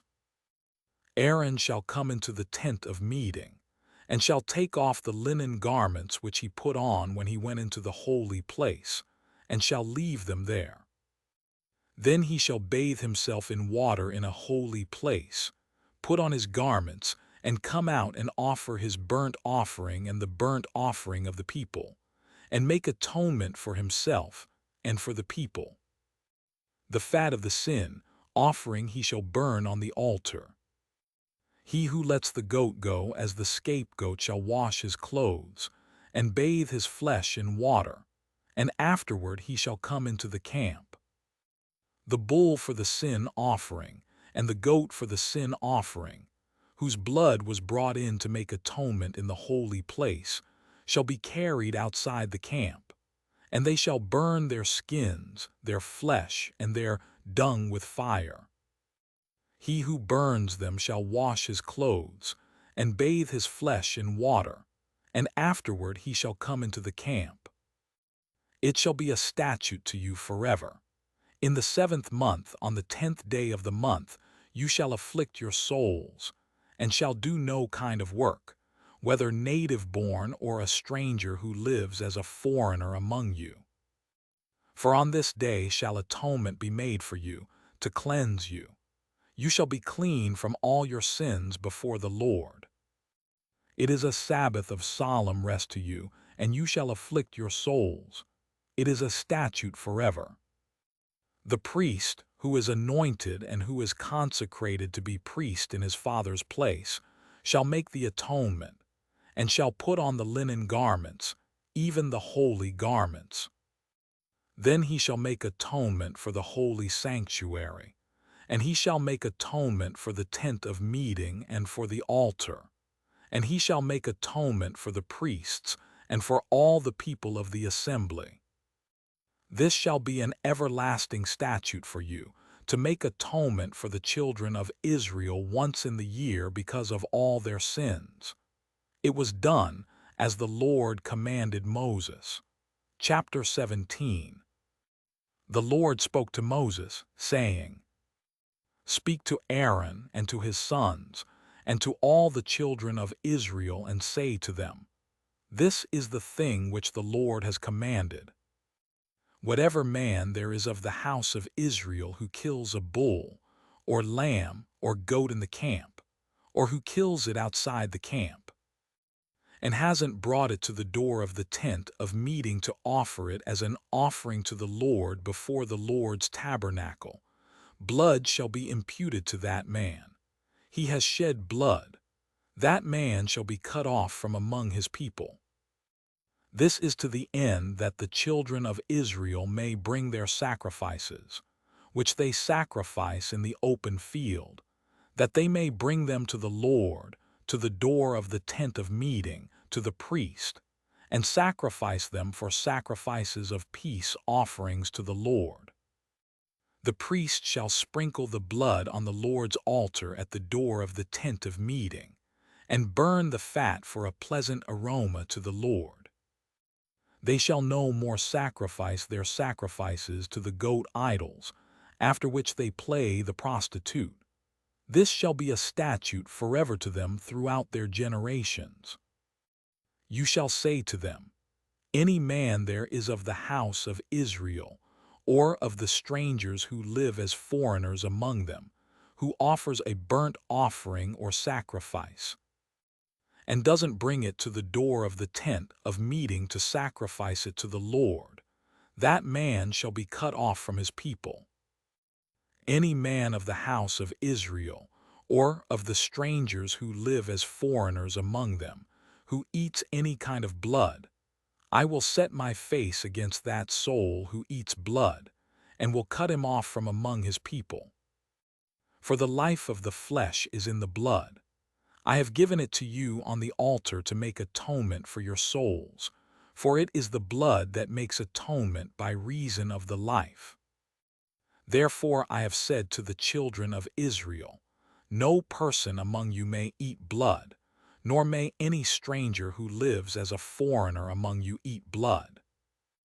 Whatever man there is of the children of Israel, or of the strangers who live as foreigners among them, who takes in hunting any animal or bird that may be eaten, he shall pour out its blood and cover it with dust. For as to the life of all flesh, its blood is with its life.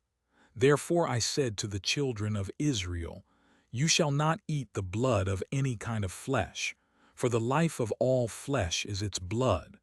Whoever eats it shall be cut off. Every person that eats what dies of itself, or that which is torn by animals, whether he is native-born or a foreigner, shall wash his clothes and bathe himself in water and be unclean until the evening. Then he shall be clean. But if he doesn't wash them or bathe his flesh, then he shall bear his iniquity. Chapter 18. The Lord said to Moses, Speak to the children of Israel and say to them, I am the Lord your God.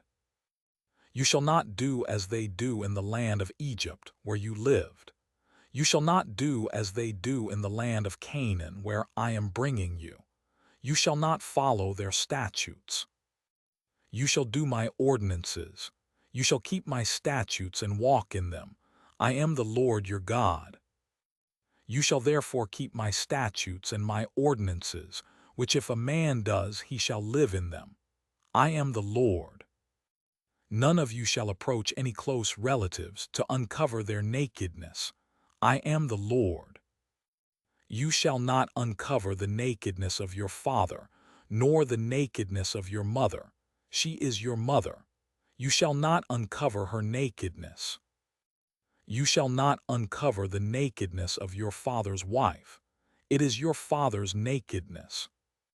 You shall not uncover the nakedness of your sister, the daughter of your father, or the daughter of your mother, whether born at home or born abroad. You shall not uncover the nakedness of your son's daughter, or of your daughter's daughter, even their nakedness, for theirs is your own nakedness. You shall not uncover the nakedness of your father's wife's daughter, conceived by your father, since she is your sister. You shall not uncover the nakedness of your father's sister. She is your father's near kinswoman. You shall not uncover the nakedness of your mother's sister, for she is your mother's near kinswoman. You shall not uncover the nakedness of your father's brother. You shall not approach his wife. She is your aunt. You shall not uncover the nakedness of your daughter-in-law. She is your son's wife. You shall not uncover her nakedness. You shall not uncover the nakedness of your brother's wife. It is your brother's nakedness. You shall not uncover the nakedness of a woman and her daughter. You shall not take her son's daughter or her daughter's daughter to uncover her nakedness. They are near kinswomen. It is wickedness. You shall not take a wife in addition to her sister, to be a rival, to uncover her nakedness, while her sister is still alive. You shall not approach a woman to uncover her nakedness, as long as she is impure by her uncleanness. You shall not lie carnally with your neighbor's wife, and defile yourself with her. You shall not give any of your children as a sacrifice to Molech. You shall not profane the name of your God. I am the Lord. You shall not lie with a man as with a woman. That is detestable. You shall not lie with any animal to defile yourself with it. No woman may give herself to an animal to lie down with it. It is a perversion. Don't defile yourselves in any of these things, for in all these the nations which I am casting out before you were defiled. The land was defiled. Therefore I punished its iniquity, and the land vomited out her inhabitants. You therefore shall keep my statutes and my ordinances, and shall not do any of these abominations, neither the native-born, nor the stranger who lives as a foreigner among you. For the men of the land that were before you had done all these abominations, and the land became defiled. That the land not vomit you out also, when you defile it, as it vomited out the nation that was before you. For whoever shall do any of these abominations, even the souls that do them shall be cut off from among their people. Therefore you shall keep my requirements, that you do not practice any of these abominable customs which were practiced before you, and that you do not defile yourselves with them. I am the Lord your God. Chapter 19. The Lord spoke to Moses, saying, Speak to all the congregation of the children of Israel and tell them, You shall be holy, for I, the Lord your God, am holy. Each one of you shall respect his mother and his father. You shall keep my Sabbaths. I am the Lord your God. Don't turn to idols, nor make molten gods for yourselves. I am the Lord your God. When you offer a sacrifice of peace offerings to the Lord, you shall offer it so that you may be accepted. It shall be eaten the same day you offer it, and on the next day. If anything remains until the third day, it shall be burned with fire. If it is eaten at all on the third day, it is an abomination. It will not be accepted. But everyone who eats it shall bear his iniquity, because he has profaned the holy thing of the Lord, and that soul shall be cut off from his people. When you reap the harvest of your land, you shall not wholly reap the corners of your field, neither shall you gather the gleanings of your harvest. You shall not glean your vineyard, neither shall you gather the fallen grapes of your vineyard. You shall leave them for the poor and for the foreigner. I am the Lord your God. You shall not steal. You shall not lie. You shall not deceive one another. You shall not swear by my name falsely and profane the name of your God. I am the Lord. You shall not oppress your neighbor, nor rob him. The wages of a hired servant shall not remain with you all night until the morning. You shall not curse the deaf, nor put a stumbling block before the blind, but you shall fear your God. I am the Lord. You shall do no injustice in judgment. You shall not be partial to the poor, nor show favoritism to the great, but you shall judge your neighbor in righteousness. You shall not go around as a slanderer among your people. You shall not endanger the life of your neighbor. I am the Lord. You shall not hate your brother in your heart. You shall surely rebuke your neighbor and not bear sin because of him. You shall not take vengeance, nor bear any grudge against the children of your people, but you shall love your neighbor as yourself. I am the Lord. You shall keep my statutes. You shall not crossbreed different kinds of animals. You shall not sow your field with two kinds of seed. Don't wear a garment made of two kinds of material. If a man lies carnally with a woman who is a slave girl, pledged to be married to another man and not ransomed or given her freedom, they shall be punished. They shall not be put to death, because she was not free. He shall bring his trespass offering to the Lord, to the door of the tent of meeting, even a ram for a trespass offering. The priest shall make atonement for him with the ram of the trespass offering before the Lord for his sin which he has committed, and the sin which he has committed shall be forgiven him.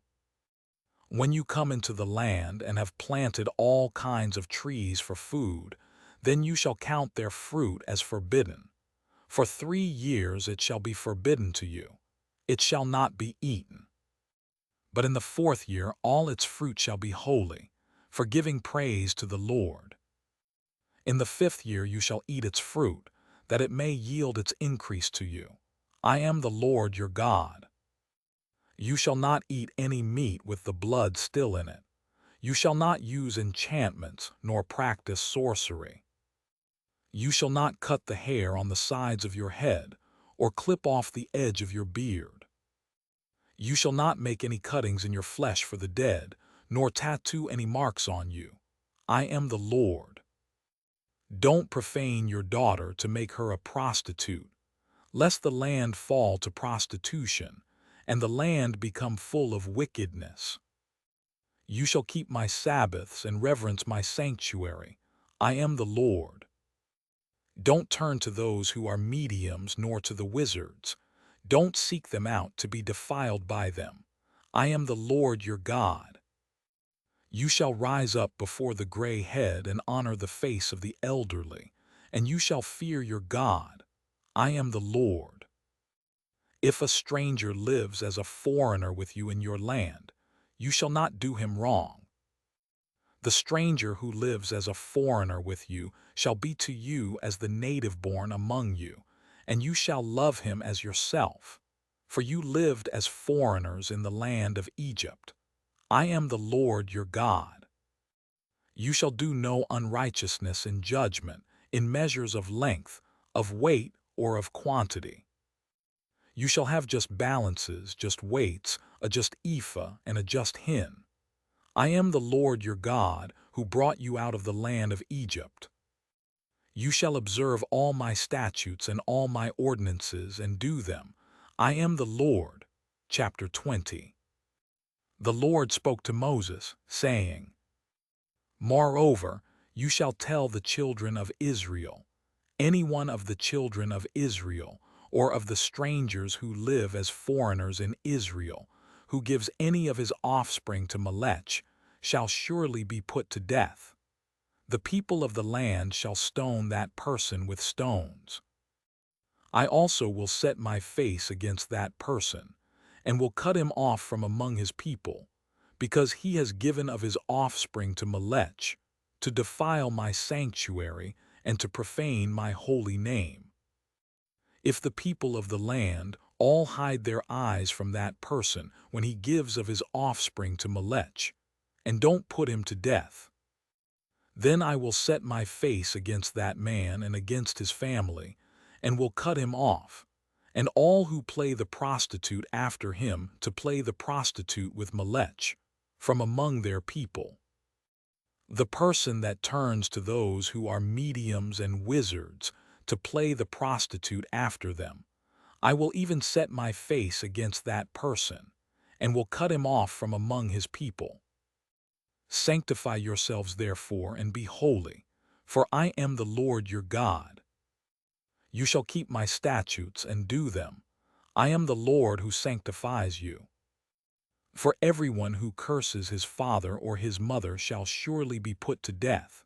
He has cursed his father or his mother. His blood shall be upon himself.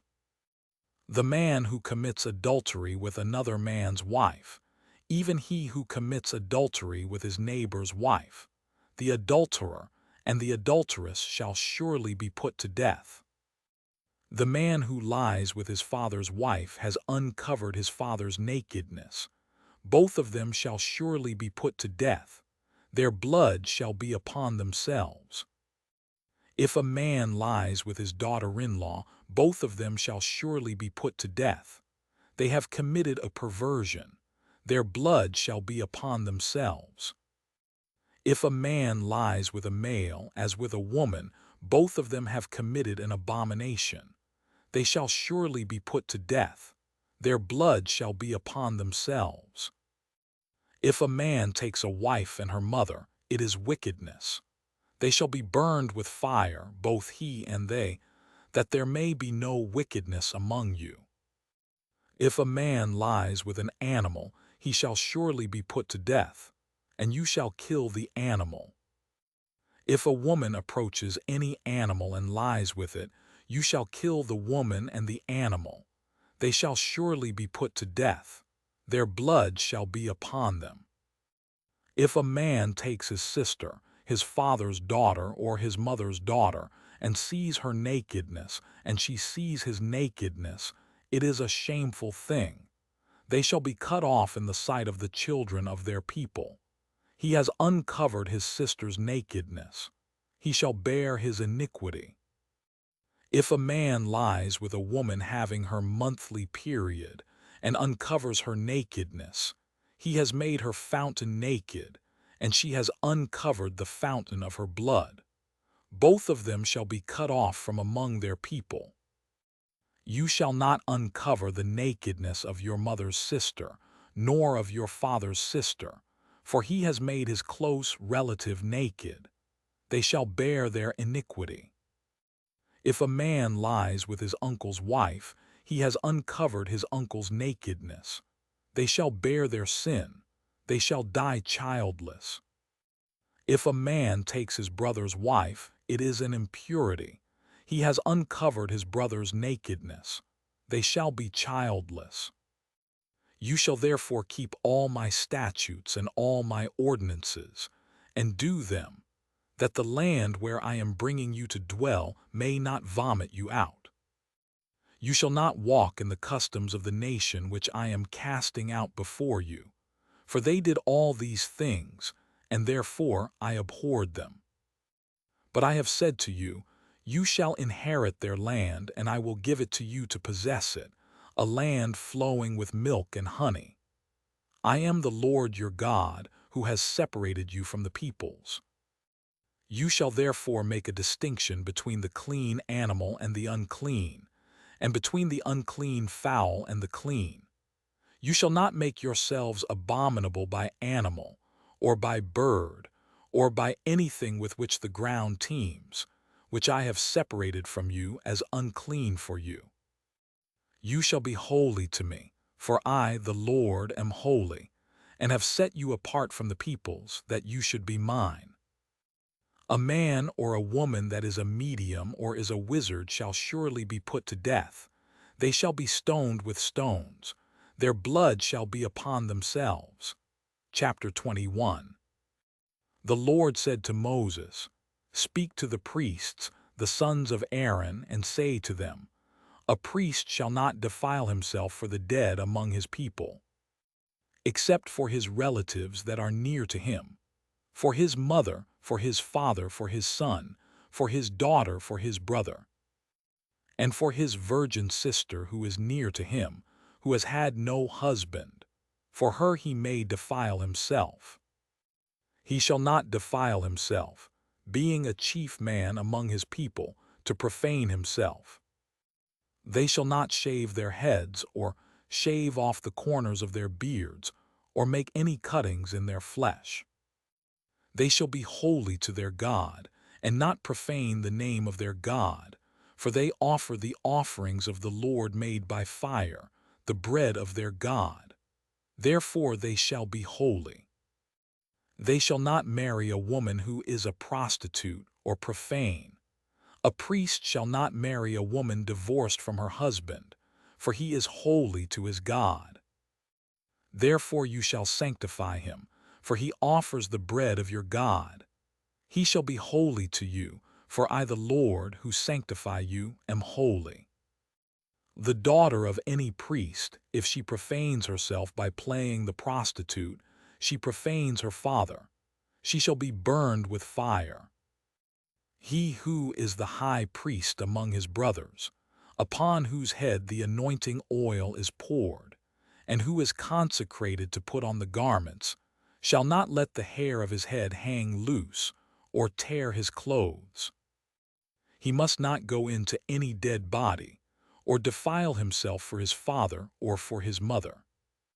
He shall not go out of the sanctuary, nor profane the sanctuary of his God, for the crown of the anointing oil of his God is upon him.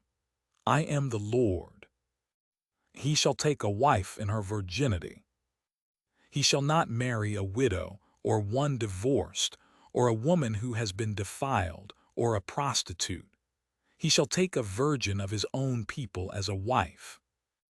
He shall not profane his offspring among his people, for I am the Lord who sanctifies him.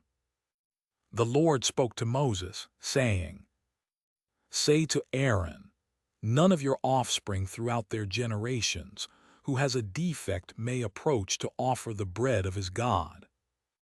For whatever man he is that has a defect, he shall not draw near. A blind man, or a lame, or he who has a flat nose, or any deformity, or a man who has an injured foot, or an injured hand, or hunchbacked, or a dwarf, or one who has a defect in his eye, or an itching disease, or scabs, or who has damaged testicles. No man of the offspring of Aaron the priest who has a defect shall come near to offer the offerings of the Lord made by fire. Since he has a defect, he shall not come near to offer the bread of his God. He shall eat the bread of his God, both of the most holy and of the holy. He shall not come near to the veil, nor come near to the altar, because he has a defect, that he may not profane my sanctuaries, for I am the Lord who sanctifies them. So Moses spoke to Aaron and to his sons and to all the children of Israel. Chapter 22. The Lord spoke to Moses, saying, Tell Aaron and his sons to separate themselves from the holy things of the children of Israel, which they make holy to me, and that they not profane my holy name. I am the Lord. Tell them, if any one of all your offspring throughout your generations approaches the holy things which the children of Israel make holy to the Lord, having his uncleanness on him, that soul shall be cut off from before me.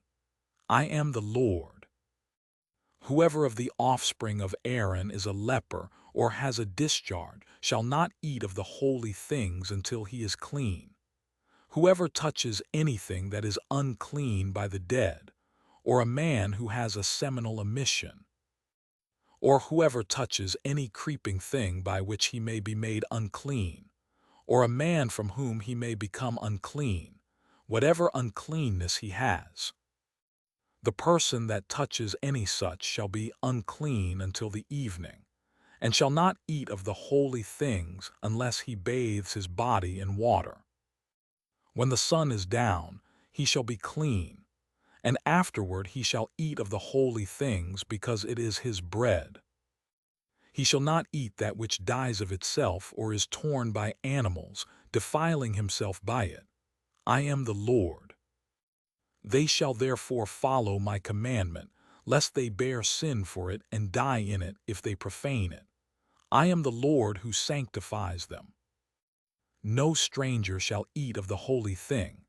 A foreigner living with the priests, or a hired servant, shall not eat of the holy thing.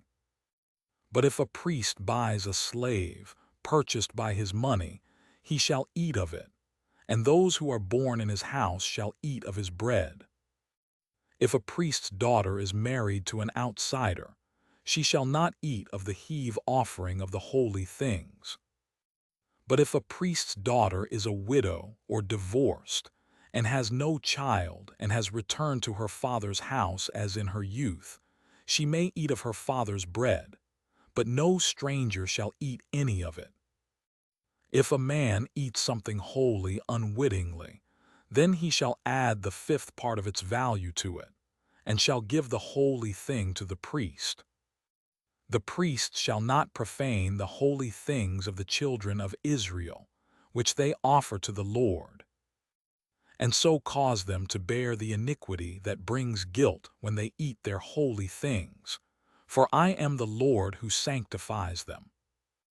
The Lord spoke to Moses, saying, Speak to Aaron and to his sons, and to all the children of Israel, and say to them, Whoever is of the house of Israel, or of the foreigners in Israel, who offers his offering, whether it is any of their vows or any of their free will offerings, which they offer to the Lord for a burnt offering, that you may be accepted, you shall offer a male without defect, of the bulls, of the sheep, or of the goats.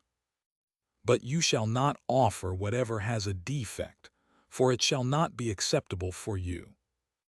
Whoever offers a sacrifice of peace offerings to the Lord to accomplish a vow, or for a free will offering of the herd or of the flock, it shall be perfect to be accepted. It shall have no defect. You shall not offer what is blind, is injured, is maimed, has a wart, is festering, or has a running sore to the Lord, nor make an offering by fire of them on the altar to the Lord. Either a bull or a lamb that has any deformity or lacking in his parts, that you may offer for a free will offering, but for a vow it shall not be accepted. You must not offer to the Lord that which has its testicles bruised, crushed, broken, or cut. You must not do this in your land. You must not offer any of these as the bread of your God from the hand of a foreigner, because their corruption is in them. There is a defect in them.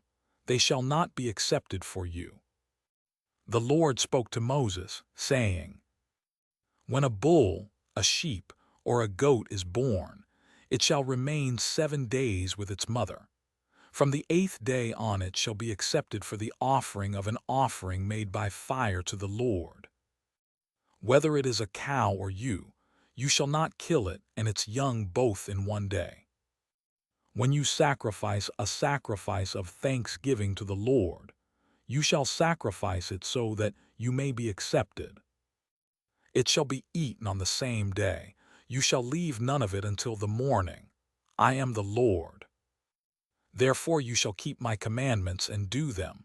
I am the Lord.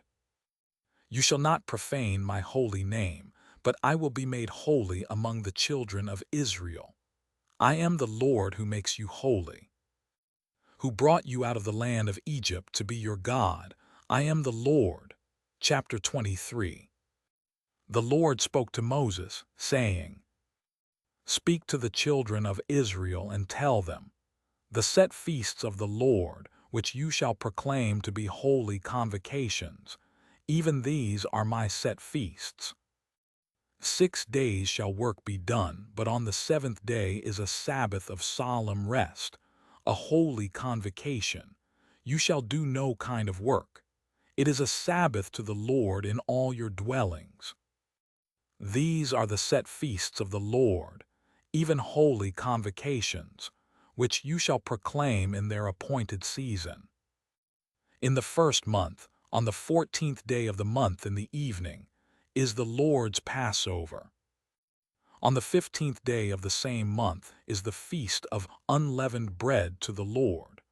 7 days you shall eat unleavened bread. In the 1st day you shall have a holy convocation. You shall do no regular work. But you shall offer an offering made by fire to the Lord 7 days. In the 7th day is a holy convocation. You shall do no regular work. The Lord spoke to Moses, saying, Speak to the children of Israel and tell them, when you have come into the land which I give to you, and shall reap its harvest, then you shall bring the sheaf of the first fruits of your harvest to the priest. He shall wave the sheaf before the Lord to be accepted for you. On the next day after the Sabbath, the priest shall wave it. On the day when you wave the sheaf, you shall offer a male lamb without defect 1 year old for a burnt offering to the Lord. The meal offering with it shall be 2/10 of an ephah of fine flour mixed with oil, an offering made by fire to the Lord for a pleasant aroma. And the drink offering with it shall be of wine, the 4th part of a hin. You must not eat bread, or roasted grain, or fresh grain, until this same day, until you have brought the offering of your God. This is a statute forever throughout your generations in all your dwellings. You shall count from the next day after the Sabbath, from the day that you brought the sheaf of the wave offering. 7 Sabbaths shall be completed. The next day after the 7th Sabbath you shall count 50 days, and you shall offer a new meal offering to the Lord. You shall bring out of your habitations 2 loaves of bread, for a wave offering made of 2/10 of an ephah of fine flour. They shall be baked with yeast, for first fruits to the Lord. You shall present with the bread 7 lambs without defect 1 year old, 1 young bull and 2 rams. They shall be a burnt offering to the Lord, with their meal offering and their drink offerings, even an offering made by fire, of a sweet aroma to the Lord.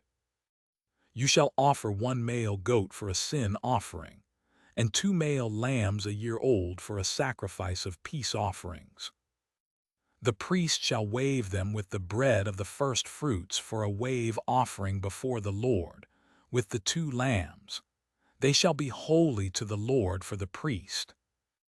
You shall make proclamation on the same day that there shall be a holy convocation to you.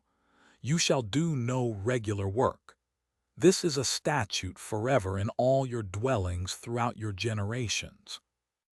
When you reap the harvest of your land, you must not wholly reap into the corners of your field. You must not gather the gleanings of your harvest. You must leave them for the poor and for the foreigner. I am the Lord your God. The Lord spoke to Moses, saying, Speak to the children of Israel, saying, In the 7th month, on the 1st day of the month, there shall be a solemn rest for you, a memorial of blowing of trumpets, a holy convocation. You shall do no regular work. You shall offer an offering made by fire to the Lord. The Lord spoke to Moses, saying, However, on the 10th day of this 7th month is the day of atonement. It shall be a holy convocation to you. You shall afflict yourselves, and you shall offer an offering made by fire to the Lord. You shall do no kind of work in that same day, for it is a day of atonement, to make atonement for you before the Lord your God.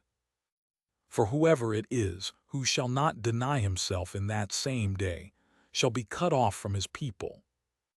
Whoever does any kind of work in that same day, I will destroy that person from among his people. You shall do no kind of work. It is a statute forever throughout your generations in all your dwellings. It shall be a Sabbath of solemn rest for you, and you shall deny yourselves. In the 9th day of the month at evening, from evening to evening, you shall keep your Sabbath. The Lord spoke to Moses, saying, Speak to the children of Israel, and say, On the 15th day of this 7th month is the Feast of Booths for 7 days to the Lord. On the first day shall be a holy convocation. You shall do no regular work. 7 days you shall offer an offering made by fire to the Lord. On the 8th day shall be a holy convocation to you. You shall offer an offering made by fire to the Lord. It is a solemn assembly. You shall do no regular work. These are the appointed feasts of the Lord which you shall proclaim to be holy convocations, to offer an offering made by fire to the Lord, a burnt offering, a meal offering, a sacrifice and drink offerings, each on its own day. In addition to the Sabbaths of the Lord, and in addition to your gifts, and in addition to all your vows, and in addition to all your free will offerings, which you give to the Lord. So on the 15th day of the 7th month, when you have gathered in the fruits of the land, you shall keep the feast of the Lord 7 days. On the first day shall be a solemn rest, and on the 8th day shall be a solemn rest. You shall take on the first day the fruit of majestic trees, branches of palm trees, and boughs of thick trees, and willows of the brook. And you shall rejoice before the Lord your God 7 days. You shall keep it as a feast to the Lord 7 days in the year. It is a statute forever throughout your generations. You shall keep it in the 7th month. You shall dwell in temporary shelters for 7 days. All who are native-born in Israel shall dwell in temporary shelters. That your generations may know that I made the children of Israel to dwell in temporary shelters when I brought them out of the land of Egypt. I am the Lord your God. So Moses declared to the children of Israel the appointed feasts of the Lord. Chapter 24. The Lord spoke to Moses, saying, Command the children of Israel that they bring to you pure olive oil beaten for the light, to cause a lamp to burn continually.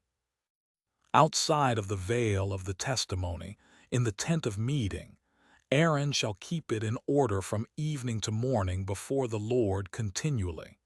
It shall be a statute forever throughout your generations. He shall keep in order the lamps on the pure gold lamp, stand before the Lord continually. You shall take fine flour and bake 12 cakes of it.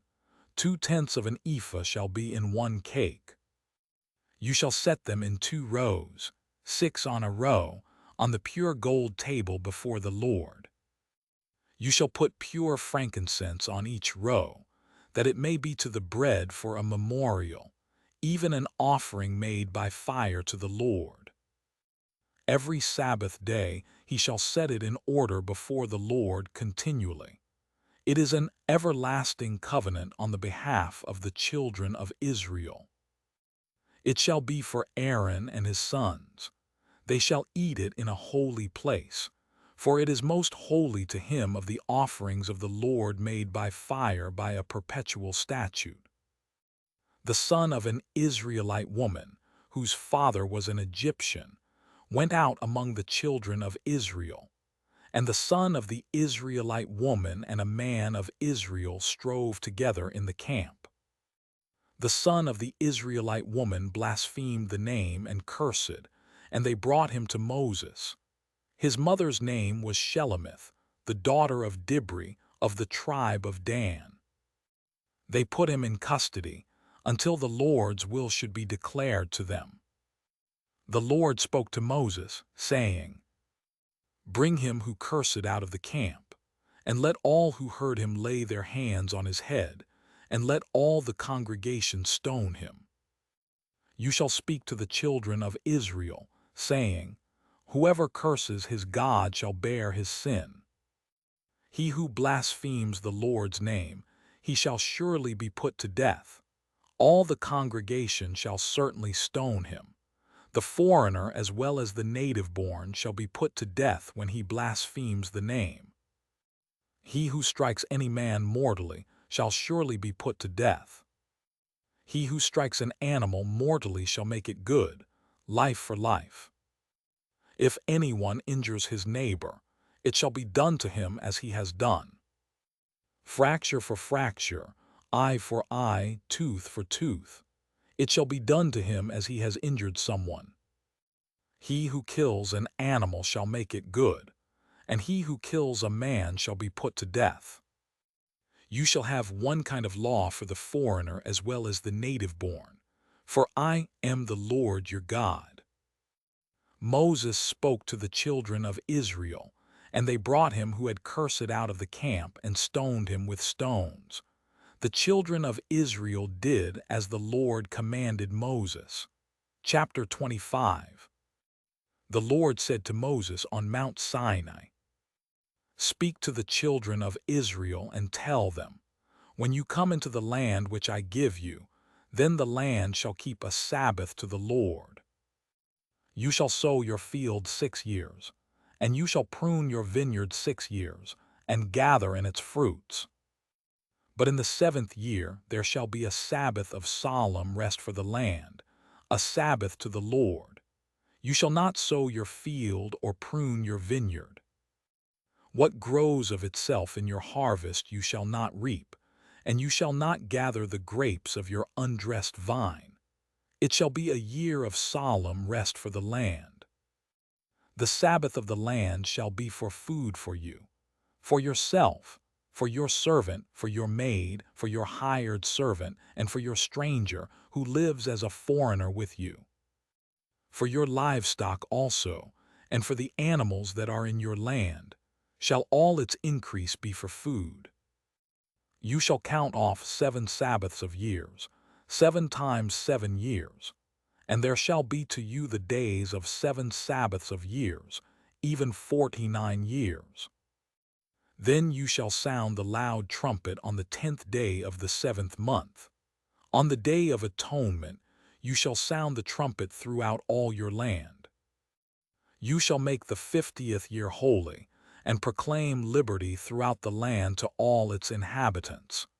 It shall be a jubilee to you, and each of you shall return to his own property, and each of you shall return to his family. That 50th year shall be a jubilee to you. In it you shall not sow, neither reap that which grows of itself, nor gather from the undressed vines. For it is a jubilee, it shall be holy to you. You shall eat of its increase out of the field. In this year of jubilee, each of you shall return to his property. If you sell anything to your neighbor, or buy from your neighbor, you shall not wrong one another. According to the number of years after the jubilee you shall buy from your neighbor. According to the number of years of the crops he shall sell to you. According to the length of the years you shall increase its price, and according to the shortness of the years you shall diminish its price, for he is selling the number of the crops to you. You shall not wrong one another, but you shall fear your God, for I am the Lord your God.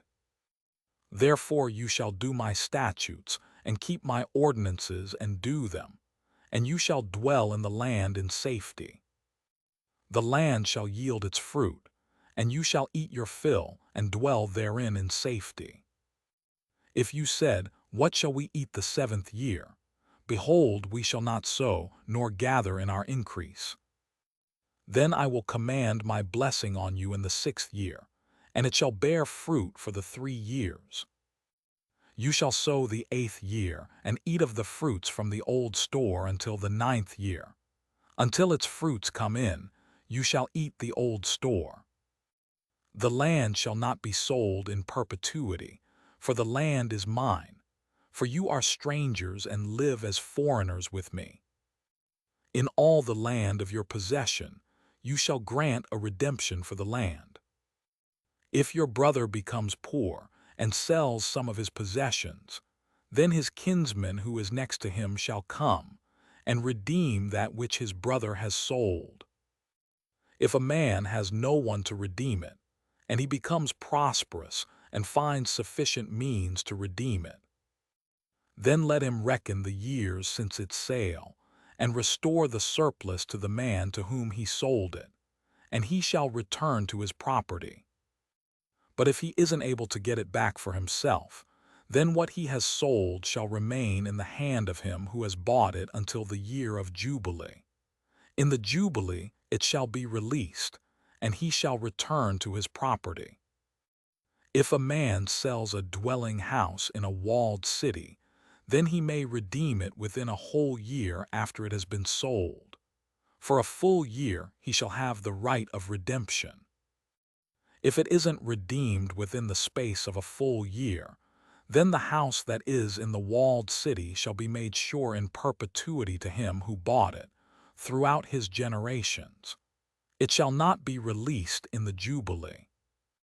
But the houses of the villages which have no wall around them shall be accounted for with the fields of the country. They may be redeemed, and they shall be released in the Jubilee. Nevertheless, in the cities of the Levites may redeem the houses in the cities of their possession at any time. The Levites may redeem the house that was sold, and the city of his possession, and it shall be released in the Jubilee. For the houses of the cities of the Levites are their possession among the children of Israel. But the field of the pasture lands of their cities may not be sold, for it is their perpetual possession. If your brother has become poor, and his hand can't support himself among you, then you shall uphold him. He shall live with you like an alien and a temporary resident. Take no interest from him or profit, but fear your God, that your brother may live among you. You shall not lend him your money at interest, nor give him your food for profit. I am the Lord your God, who brought you out of the land of Egypt, to give you the land of Canaan, and to be your God. If your brother has grown poor among you, and sells himself to you, you shall not make him to serve as a slave. As a hired servant, and as a temporary resident, he shall be with you. He shall serve with you until the year of Jubilee.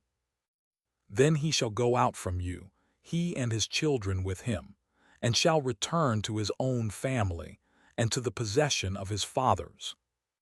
For they are my servants, whom I brought out of the land of Egypt.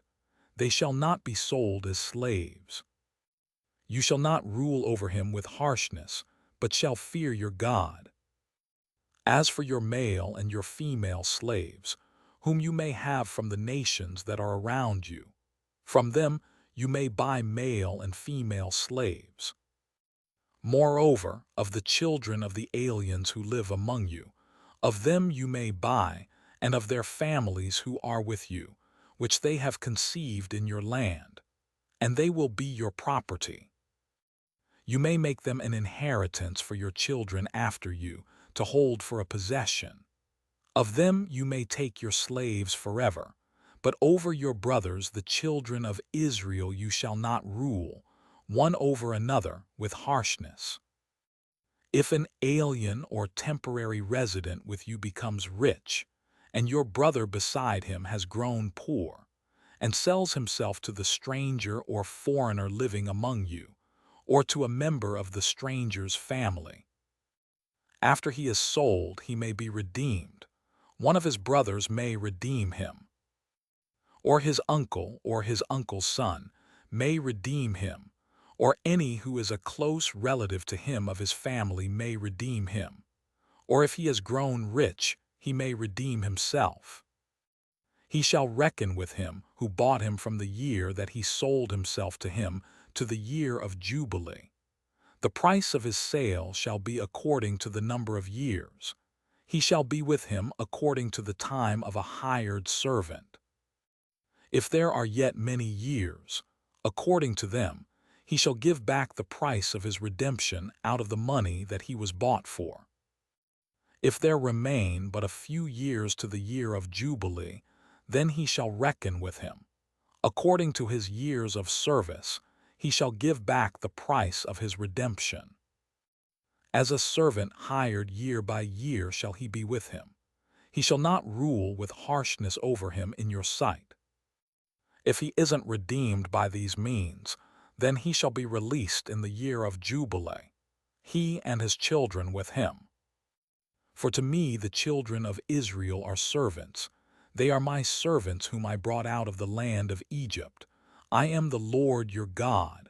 Chapter 26. You shall make for yourselves no idols, and you shall not raise up a carved image or a pillar, and you shall not place any figured stone in your land to bow down to it. For I am the Lord your God. You shall keep my Sabbaths and have reverence for my sanctuary. I am the Lord. If you walk in my statutes and keep my commandments and do them, then I will give you your rains in their season, and the land shall yield its increase, and the trees of the field shall yield their fruit. Your thrashing shall continue until the vintage, and the vintage shall continue until the sowing time. You shall eat your bread to the full, and dwell in your land safely. I will give peace in the land, and you shall lie down, and no one will make you afraid. I will remove evil animals out of the land, neither shall the sword go through your land. You shall chase your enemies, and they shall fall before you by the sword. 5 of you shall chase 100, and 100 of you shall chase 10,000, and your enemies shall fall before you by the sword. I will have respect for you, make you fruitful, multiply you, and will establish my covenant with you. You shall eat old supplies long kept, and you shall move out the old because of the new. I will set my tent among you, and my soul won't abhor you. I will walk among you, and will be your God, and you will be my people. I am the Lord your God, who brought you out of the land of Egypt, that you should not be their slaves. I have broken the bars of your yoke and made you walk upright. But if you will not listen to me, and will not do all these commandments, and if you shall reject my statutes, and if your soul abhors my ordinances, so that you will not do all my commandments but break my covenant, I also will do this to you. I will appoint terror over you, even consumption and fever that shall consume the eyes and make the soul to pine away. You will sow your seed in vain, for your enemies will eat it. I will set my face against you, and you will be struck before your enemies. Those who hate you will rule over you, and you will flee when no one pursues you. If you in spite of these things will not listen to me, then I will chastise you 7 times more for your sins. I will break the pride of your power, and I will make your sky like iron and your soil like bronze. Your strength will be spent in vain, for your land won't yield its increase, neither will the trees of the land yield their fruit. If you walk contrary to me, and won't listen to me, then I will bring 7 times more plagues on you according to your sins. I will send the wild animals among you, which will rob you of your children, destroy your livestock, and make you few in number. Your roads will become desolate. If by these things you won't be turned back to me, but will walk contrary to me, then I will also walk contrary to you, and I will strike you, even I, 7 times for your sins. I will bring a sword upon you that will execute the vengeance of the covenant. You will be gathered together within your cities, and I will send the pestilence among you. You will be delivered into the hand of the enemy. When I break your staff of bread, 10 women shall bake your bread in one oven, and they shall deliver your bread again by weight. You shall eat and not be satisfied. If you in spite of this won't listen to me, but walk contrary to me, then I will walk contrary to you in wrath. I will also chastise you 7 times for your sins. You will eat the flesh of your sons, and you will eat the flesh of your daughters. I will destroy your high places, and cut down your incense altars, and cast your dead bodies upon the bodies of your idols, and my soul will abhor you. I will lay your cities waste, and will bring your sanctuaries to desolation. I will not take delight in the sweet fragrance of your offerings. I will bring the land into desolation, and your enemies who dwell in it will be astonished at it. I will scatter you among the nations, and I will draw out the sword after you. Your land will be a desolation, and your cities shall be a waste. Then the land will enjoy its Sabbaths as long as it lies desolate, and you are in your enemy's land. Even then the land will rest and enjoy its Sabbaths. As long as it lies desolate it shall have rest, even the rest which it didn't have in your Sabbaths when you lived on it. As for those of you who are left, I will send a faintness into their hearts in the lands of their enemies. The sound of a driven leaf will put them to flight, and they shall flee as one flees from the sword. They will fall when no one pursues. They will stumble over one another, as it were before the sword, when no one pursues. You will have no power to stand before your enemies. You will perish among the nations. The land of your enemies will eat you up. Those of you who are left will pine away in their iniquity in your enemies' lands, and also in the iniquities of their fathers they shall pine away with them. If they confess their iniquity and the iniquity of their fathers, in their trespass which they trespassed against me, and also that because they walked contrary to me, I also walked contrary to them, and brought them into the land of their enemies. If then their uncircumcised heart is humbled, and they then accept the punishment of their iniquity, then I will remember my covenant with Jacob, my covenant with Isaac, and also my covenant with Abraham, and I will remember the land. The land also will be left by them, and will enjoy its Sabbaths while it lies desolate without them. And they will accept the punishment of their iniquity because they rejected my ordinances, and their soul abhorred my statutes. Yet for all that, when they are in the land of their enemies, I will not reject them, neither will I abhor them, to destroy them utterly and to break my covenant with them. For I am the Lord their God.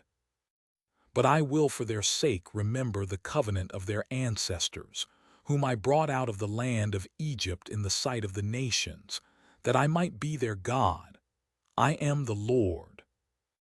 These are the statutes, ordinances, and laws, which the Lord made between him and the children of Israel in Mount Sinai by Moses. Chapter 27.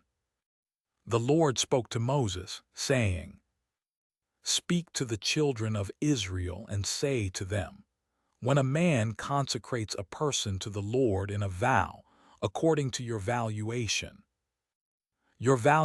of a male from 20 years old to 60 years old shall be 50 shekels of silver, according to the shekel of the sanctuary. If she is a female, then your valuation shall be 30 shekels.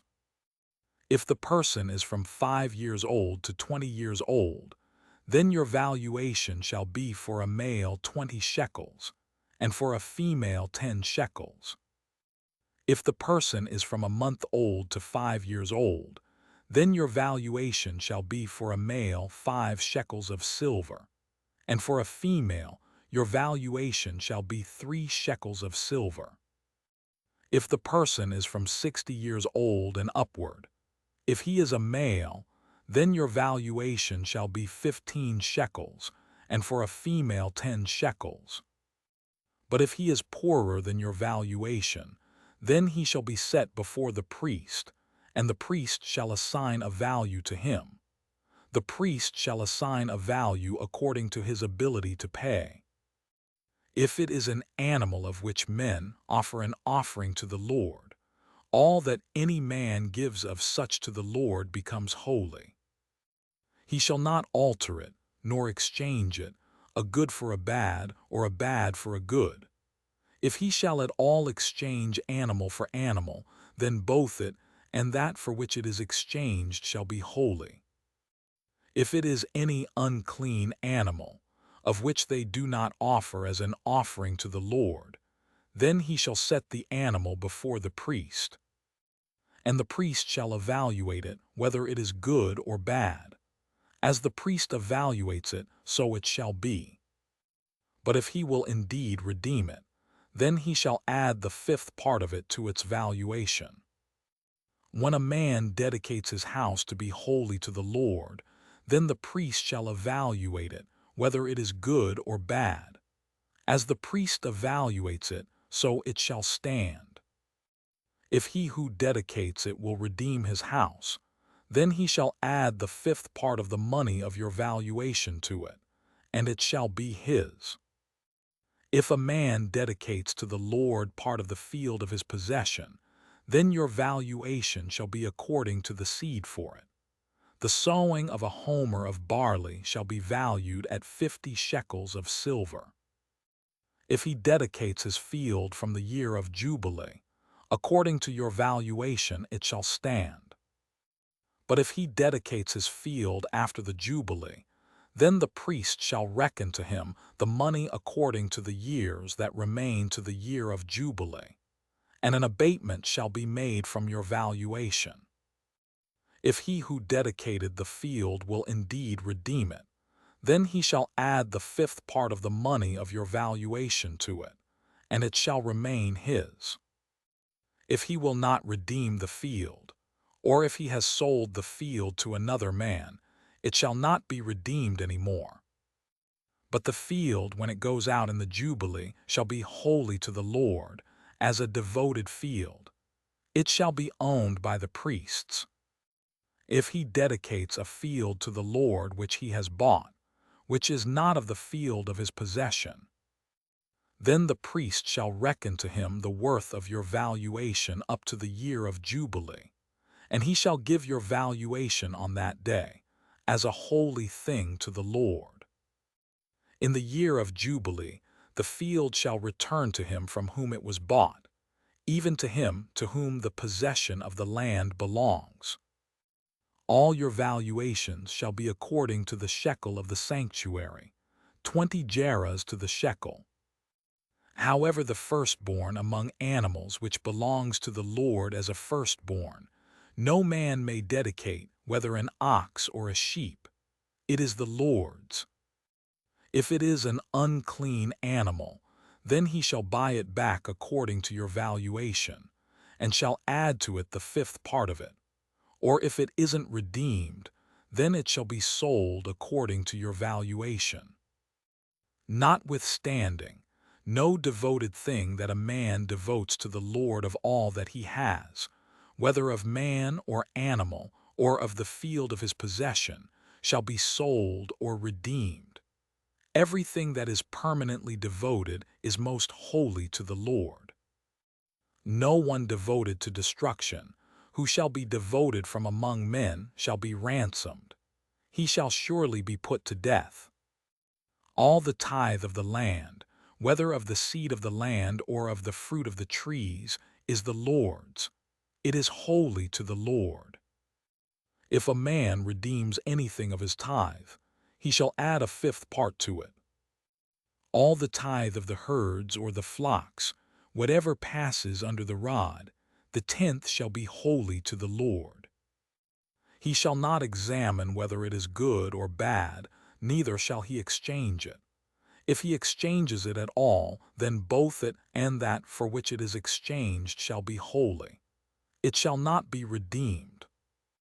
These are the commandments which the Lord commanded Moses for the children of Israel on Mount Sinai. Leviticus